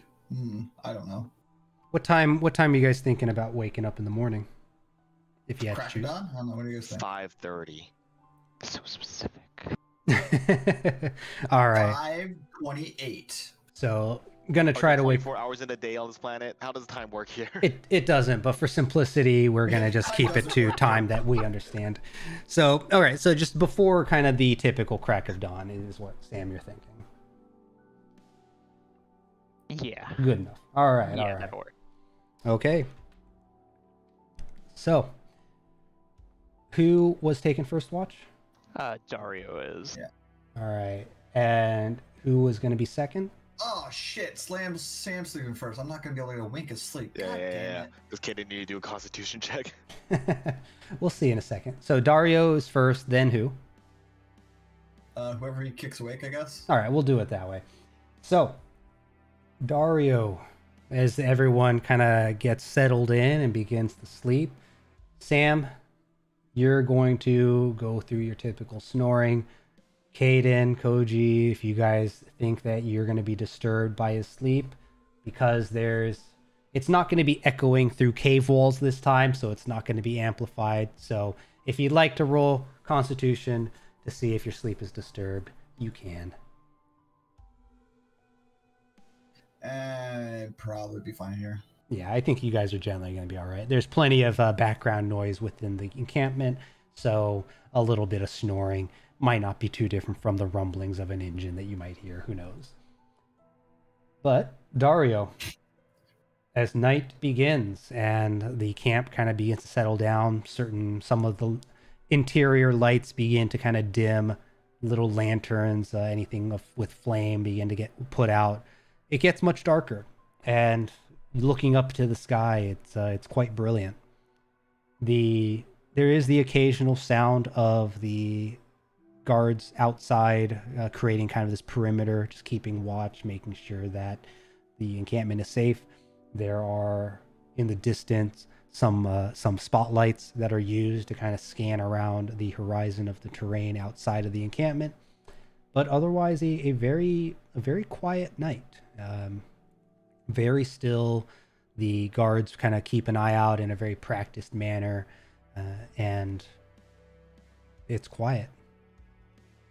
So for the most part, then the village is there's no businesses or anything open overnight or anything. It seems like the only activity is going to be coming from the guards outside the encampment. The vast majority. You occasionally see a person kind of walking about, heading to relieve themselves, but outside of that, most people seem to be resting. You do, however, within the encampment, hear a bit of chatter coming from the central kind of command van enclave that they've set up. But outside of that, no, everything between the outer perimeter and the central command area seems to be just people resting. Okay. All right. But 2 hours will go by without issue.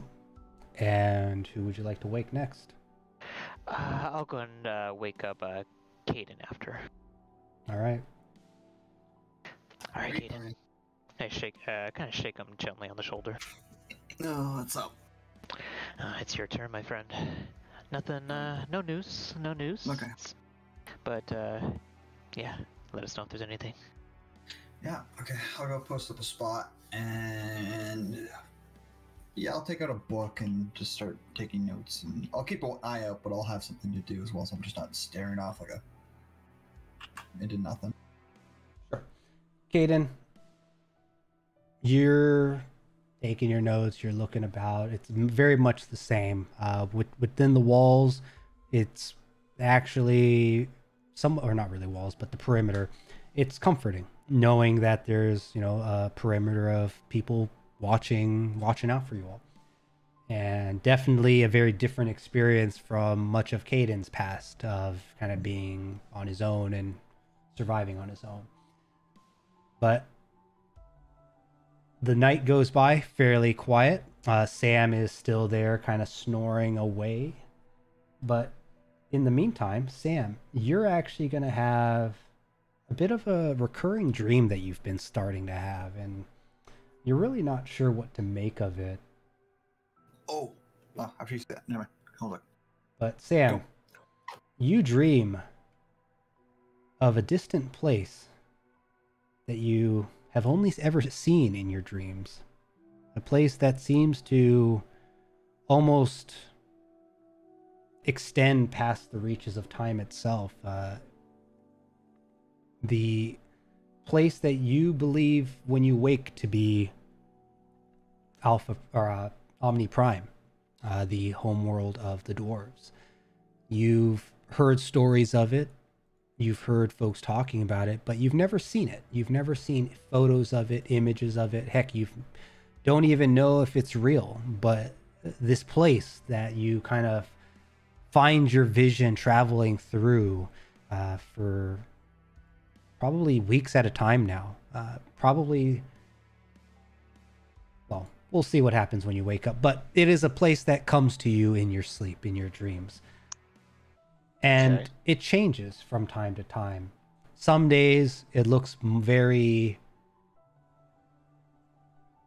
not sure if regal is the word for it, but it looks to be something almost abstract. Whereas other times, such as tonight, you see something a little different. Where you see a very similar visage that is now overshadowed by dark clouds of industry.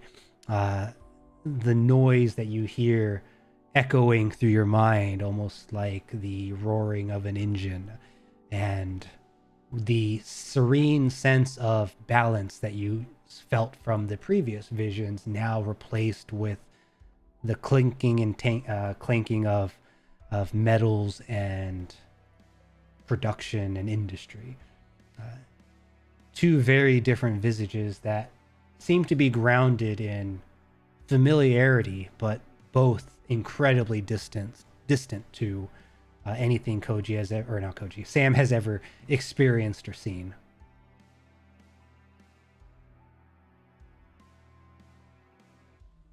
All right, but with that, Sam, you remain deep in sleep, and Caden, from time to time, you hear kind of Sam grunt and shuffle about, but your night, again, very quiet, no real activity outside of what seems to be kind of a patrol change. So the guardsmen who are posted in a few locations seem to have swapped out their watch with some others, and outside of that, very little activity.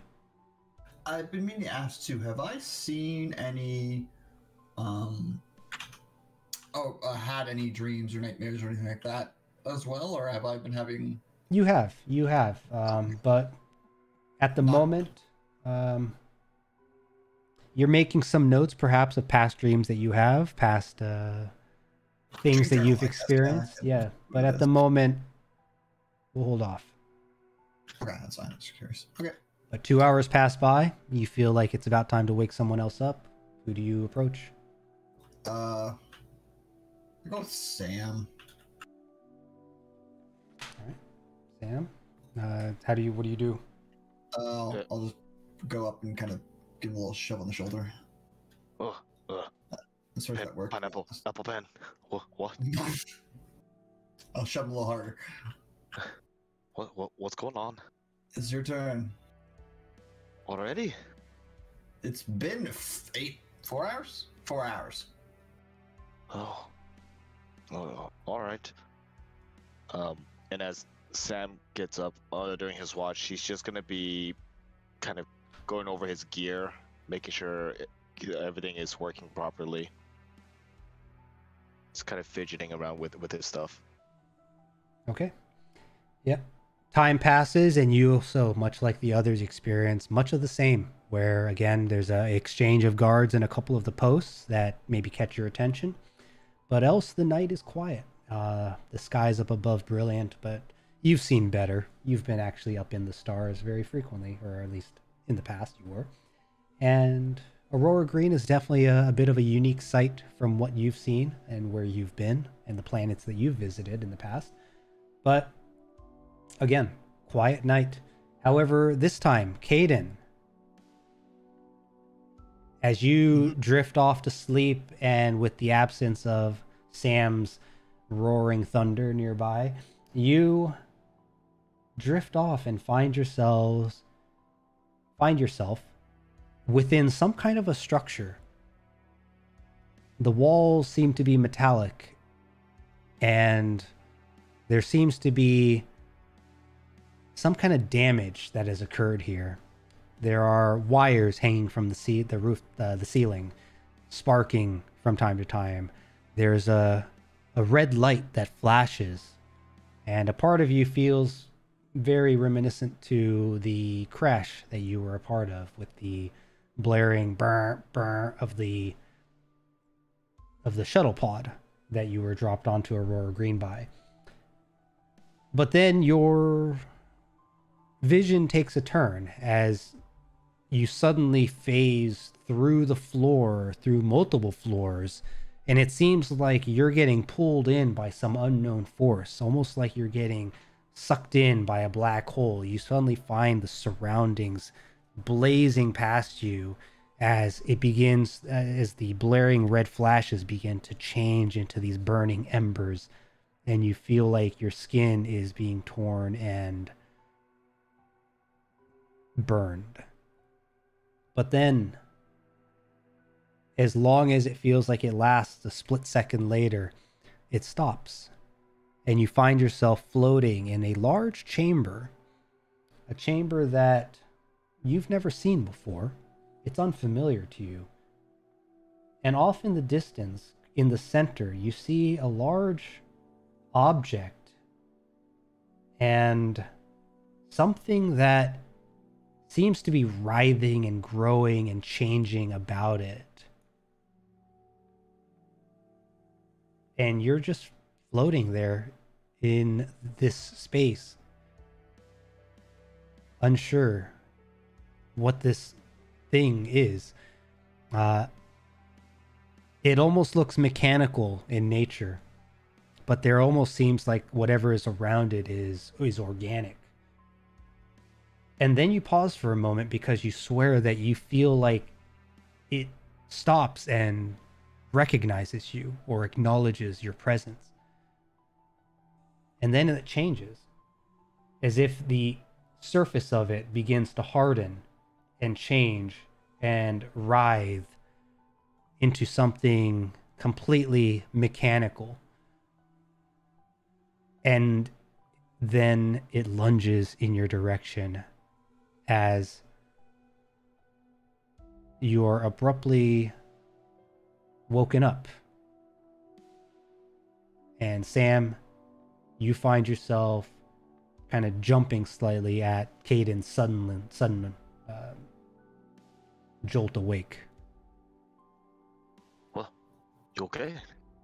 I'm gonna say, with waking up too, there might be as I wake up jolted and a little frightened, there might be almost a charge in the air. The hair on your arm might be standing up, Sam. Everyone else would probably see, so they don't notice. Just for me freaking out. Sam, you have no idea what he's talking about, or at least what he's describing. But Caden, you do, however, feel like as if someone just breathe down your spine. Your hairs are are standing up, and you seem to be covered in goosebumps. No, nothing, Sam. It's just a bad dream. Well, you're awake now. Maybe try to get some shut eye again, and think of other things. No, I'll try. I roll back over. It'll take you a minute, but you'll drift off to sleep, and this time nothing visits you in the night. But Sam, this happened close to the end of your watch, as the only real surprise was Caden's sudden, abrupt consciousness. And then, let's see. Koji still needs to take watch, or is that the end of the watch? That's up to you if you decide to wake Koji, but you can. I'll go ahead and I'll go wake Koji up. Oi, big man. What the hell you want? You return to watch? Watch? And, yeah. Just to see if anyone's coming, and maybe keep an eye out for Maxine. We haven't seen her come back yet. Oh yeah, she still is like gone, isn't she? Yeah, with the mention of it, Maxine is not with you all at the moment. Alright. Koji kind of sits up, still in his chair, but like, sort of like forearms on his knees, kind of looking out. All right.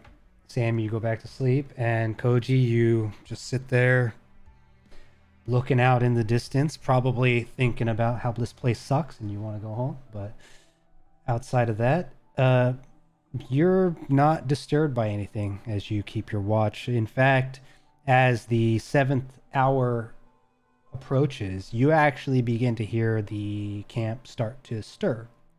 People seem to be starting to wake up. The sun has not fully kind of crested yet, but you do notice that the skies do seem to be a bit brighter, although the aurora borealis does persist in the skies.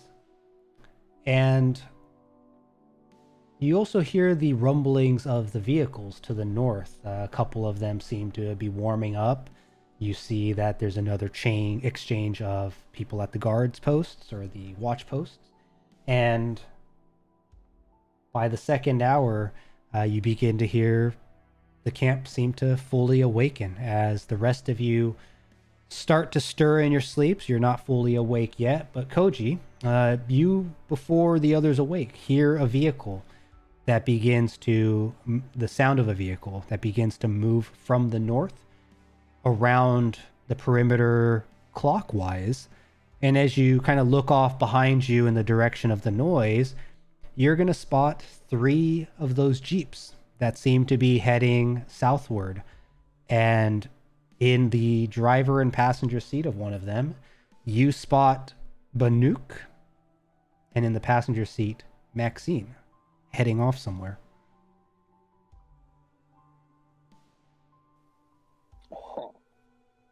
And a few moments later, the rest of you begin to wake as the vehicles drive by, might stir a few of you, and as the commotion within the camp begins to increase, the rest of you are free to wake.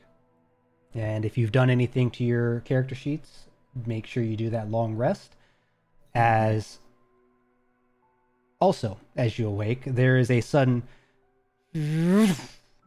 as something flies by quickly up ahead, and something crashes just to the west of where you guys are all, or just to the east, excuse me, of where you all are all sleeping, which stirs a few of the guards in a panic. Oh, that's mine. Nobody panic. Yeah, because that always works. Yeah, you wake up, Sam, you hear that crash, and you recognize it from the other day, but some of the guards have kind of stepped up with it, guns pointing at this white crate that is maybe about 20 to 30 feet from where you guys are resting. I come out, hands up, kind of tell them, it's all right. put your guns down. Oh shit! It's the friggin' delivery thing again. Yes, it Nobody is. worry. And then I walk up. It's just my supplies. Sam Stonewell detected. Please place your finger on the receiver console. I place my finger. Yep, you do it. It scans it. Hell, why don't you order some frickin' food for these people? I forgot you could do that. Access granted. Thank you. Please use Omni again. And it opens up and you find all your materials and supplies that you have on order. I stock up on cartridges, grenades, just things I need for the day. Somebody runs up to you who was standing nearby with the weapon, kind of looking real confused. What the hell was that? See, I'm not the weird one here. I had the same reaction. What, do you have like a full arsenal in there or some shit? Not a full arsenal. I mean, you could get it, I'm sure, but you'd have to pay for it. We These are have just leverage, guys. necessities I need. Where did it come from? What the? Right? I agree, 100%. Well, there's this really big corporation called Omnicorp. They deliver things. That's kind of their job. You guys thought I was weird. Wait, but how do they know where you are? Right? They always know. Well, probably from this Omni device here, but also that's kind of their job is to get the deliveries you want, what you order, to you. They've built their whole corporation on it. Where can we get one of those? Oh shit. Oh, well, mine's a little special. I've had mine forever. Technicians have a little different band than you might be able to get, but you might be able to find one up in Boulder Station. Well, we can't get up there. What are we supposed to do as more and more people seem to be kind of collecting around you? One. Yep, you don't have a spare one. What do you mean? I don't need mine. Oh. He needs it. Caden, remember, I think it's tied to you. I don't think you just give it away. It won't work for anyone else. Can you like transfer it? I start like poking at the thing. Poking at it doesn't give you Yeah, any don't sort do of that. response, but Yeah, I have no idea how this thing works. people seem to be kind of gathering around and looking at the box, and some people are trying to shout over each other to be like, Sam, "Can you get us some food? What about some clothes? We Sam. could use some supplies." we have leverage, Sam. It's we can getting- get a car. I mean, we could order things, but it costs money. It costs credits. I got some credits. Sam, can you figure out how to transfer this thing? You're techie.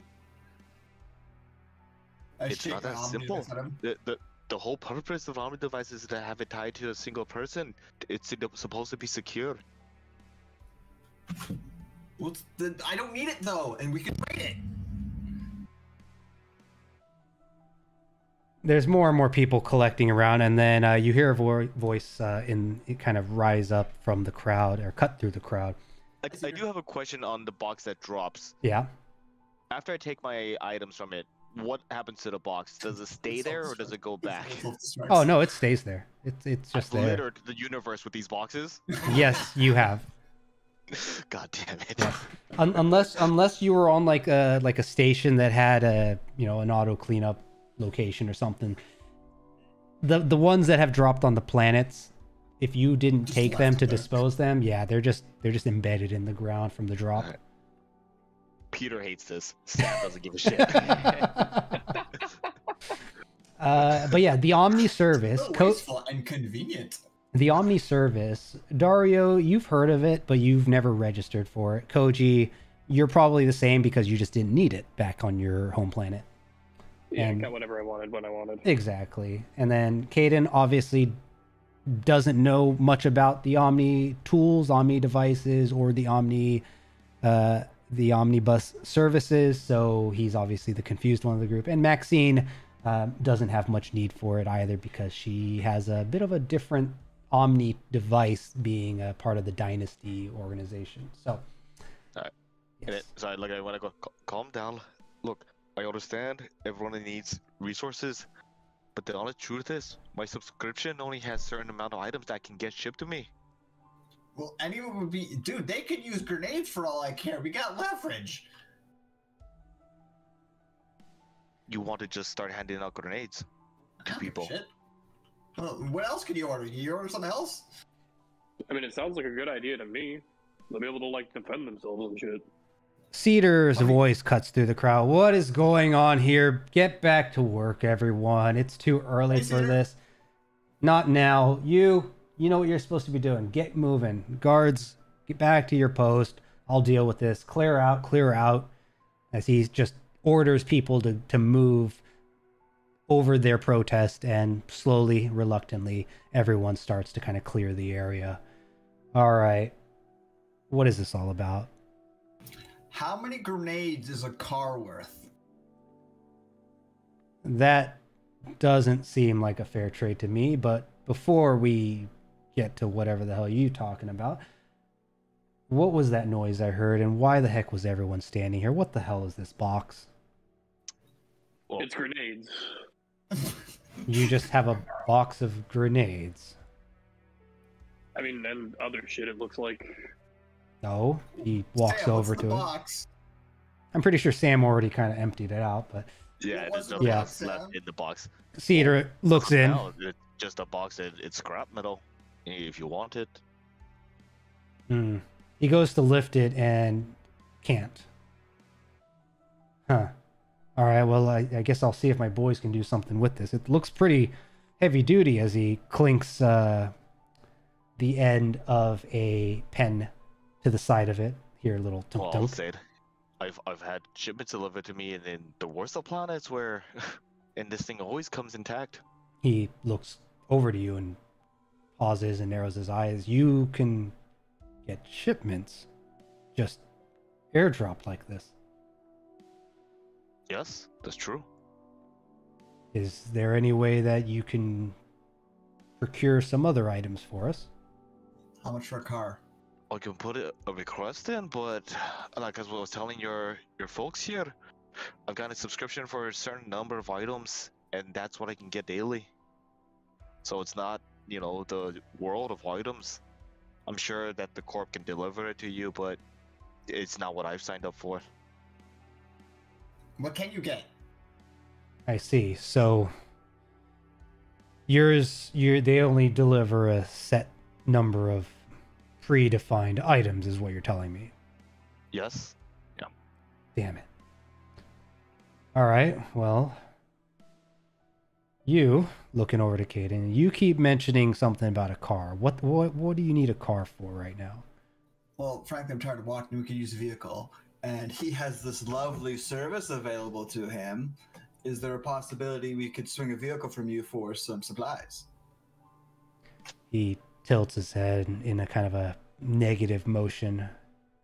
I don't know if supplies outweigh a vehicle.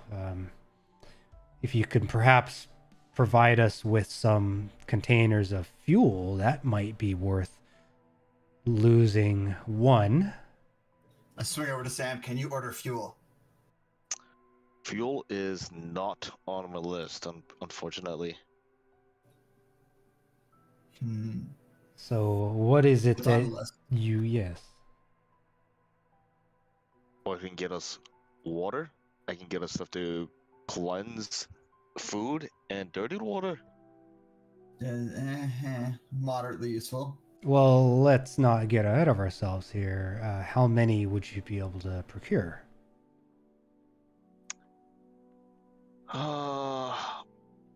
It depends on what you're looking for. If you're looking for water, just clean water, each day I can probably get you about 10 gallons. But I'd have to be here, and to be frank, we're not going to be here that long.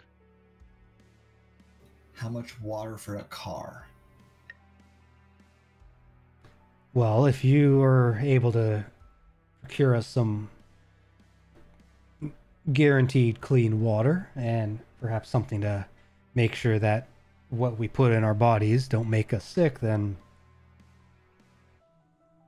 maybe I can convince Banuk to maybe let go one of our less needed vehicles. But again, that's going to be something Banuk will have to make the decision on. And unfortunately, he is already out with the recon crew. This early? They leave around 4 in the morning, if I'm not mistaken. We were up last night planning a little bit for... Banuk wanted to head back to the crash site that he found to the south. There's apparently not just the materials that we found yesterday from the airship that was brought back, but there's something a bit more advanced, and he said that there was some bodies that were found as well. He thinks that there's some machinery that might be usable, but it was a bit more advanced than what our folks were interested in. So your friend Maxine was having a chat with us about it. We had asked her for some advice. Have you seen our friend?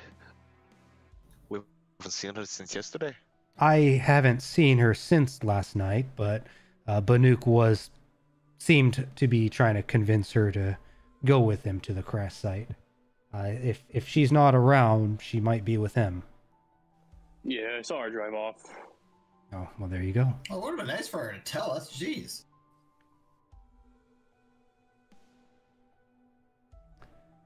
Well, I know that this is pretentious, but do you all have another vehicle that we could take to go meet up with them? to meet up with them, I mean, we'd have to send some of our boys with you, but we could probably make something happen if you'd like to go help them out. I was actually going to ask you folks for maybe a favor, and maybe between a shipment of some water and supplies, and maybe with this task, I could try to sway Banuk to give you a vehicle. What kind of favor? He reaches to kind of a messenger bag that he keeps on him and pulls out that arm that you had, or not arm, the mandible that you had given him. That thing. I'm curious about where you found this. If I recall, you said that you found this to the west, southwest in the Salted Lands. Yeah, what about it? Was wondering, you all made it out of there alive. If I were to bring, say, a couple of our better soldiers, if you would take me to where you had found it. I'm curious if there are other materials that can be found. I've already spoken about this with Banuk, and if you are willing, maybe we can make something of it. But if you prefer to go meet up with your friend, I understand. Okay, well, it's a lot of ifs. What's in it for? Like, we might get a vehicle. He might. What's in it for us? Oh shit. To be fair, and his eyes kind of narrow in more serious expression, this conversation seems very familiar from the other day, does it not? Yeah, and you've already got an arm and a bunch of information from us, so you don't get anything else. Well, if the vehicle is quite important, without it, we wouldn't be able to outrun the catastrophes. You understand? You're asking for a big part of what we use to survive out here. Oh, I'm not disagreeing. I'm just saying, apart from the we might get a vehicle, what's in it for us? Because it's a lot of we might get a vehicle, and Banuk might help you out, but there's no what are we getting for this other than we might get something? He pinches the bridge of his nose, and again, I have told you. Hear about this. Hear about if we help you and take you to that site, then you will put in a good word to Banuk for us. That's all I can do. And he kind of squints his eyes. Banuk is the one who makes the final call here. That it's worked for us this far. People respect him. As much as I would love to make executive decisions, and he kind of wiggles his head about, that's not how we do things around here. The best I can do is, like your friend Sam here says, is put in a good word and try to make argument that you've done more than enough to deserve one of our vehicles. And Banuk is typically very clear that the vehicles are one of our top priorities here. Without it, without that maneuverability, without that mobility, some of us may not be able to make it past this next catastrophe. Please, like, there's not much I can do about it. That's not what I was disagreeing with. The point is, like, if you say I will put a good word with you, then he might do. It's just you weren't giving us anything until you agreed to that. You were simply asking for something with no compensation. Well, that perhaps is a. Perhaps it's just I've made promises in the past that could not be kept, and I will put in a good word with Banuk if we can get some proper drinking water, and if you are willing to help me with this excursion. What even do you want from it? More man? It's not so much the mandible that I'm interested in. I'm curious about the creatures that this had come from. You said that there were a few of them. The materials are quite strong. It's woven in a way. We were trying to identify what the material was. It's some kind of a carapace, it seems, an exoskeleton, but it is stronger than some of the metallic materials that we've ever found. We could really use something quite durable such as this, and if there are others, we might be able to make use of it. Not to mention whatever this mandible is used for. With what purpose does a creature have to have such a hard material? What would it be used for? Generally, so they don't get eaten. That's usually how shells work. Listen, I get I mean, what... you saw the size of those things. What the fuck could eat them? Nah, they had a shell for some reason. So you just want us to take you to the cave?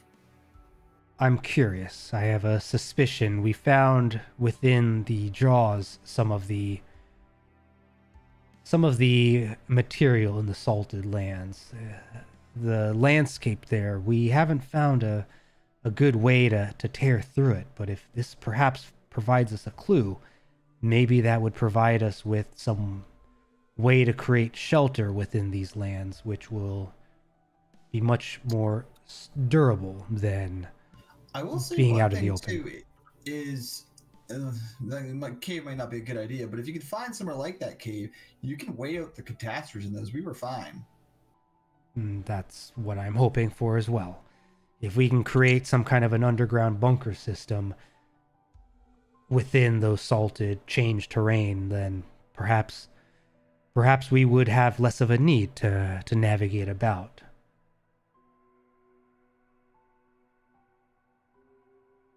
So just take you to the cave. That's all you need.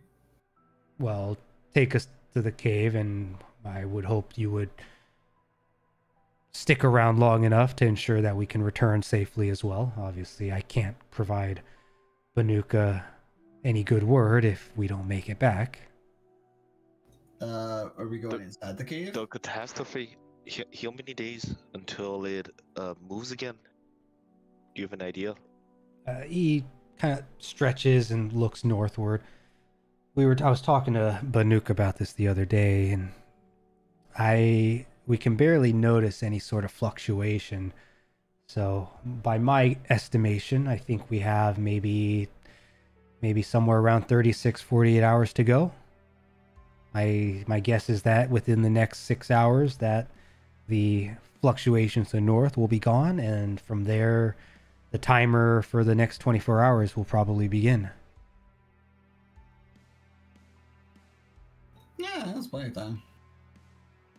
This may be the best chance that we have to buy favor with them. I'm down. I was gonna repair some clothes otherwise, or maybe a vehicle. I'm in the mood to kick the shit out of some stuff. You're always in the mood to kick the shit out of stuff. Yeah. All right. Yeah. Cedar kind of nods.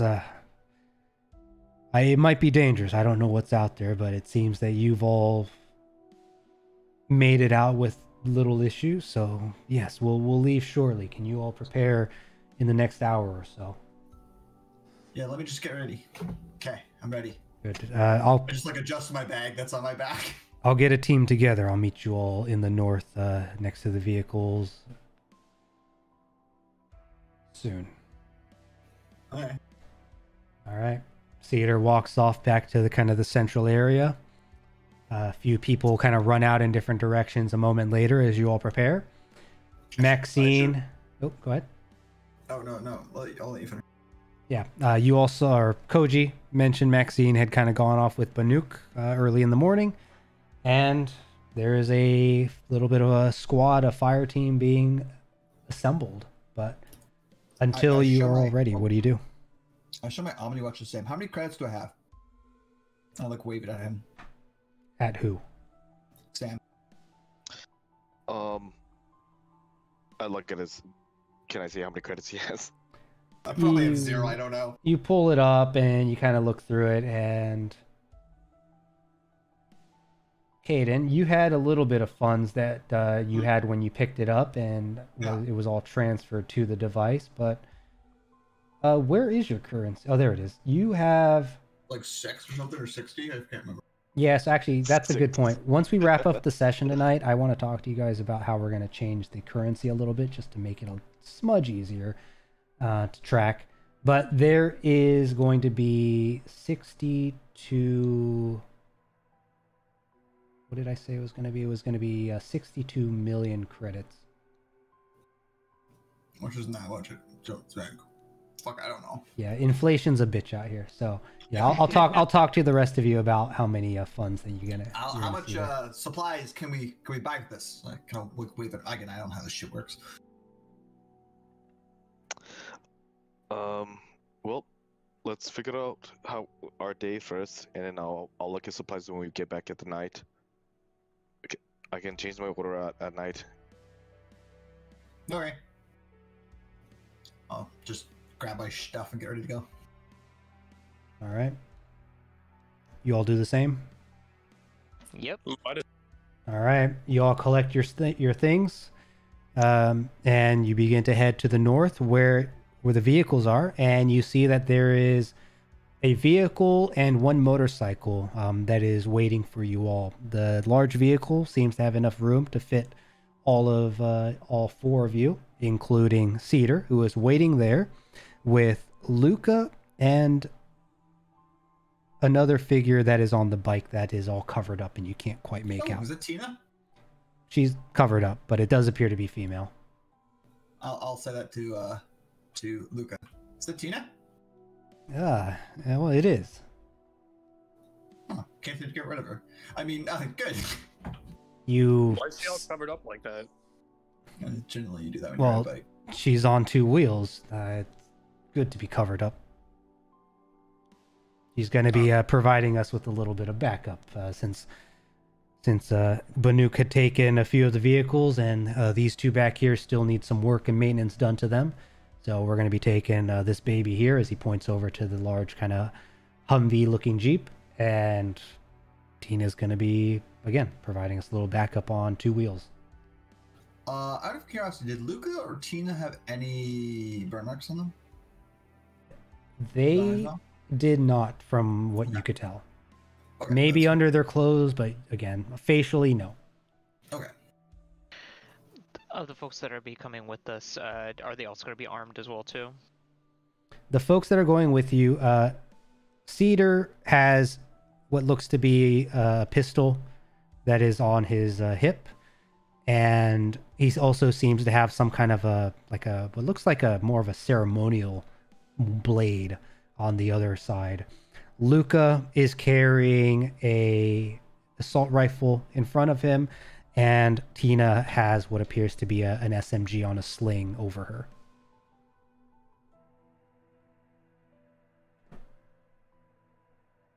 With that, Luca heads over to the driver's seat.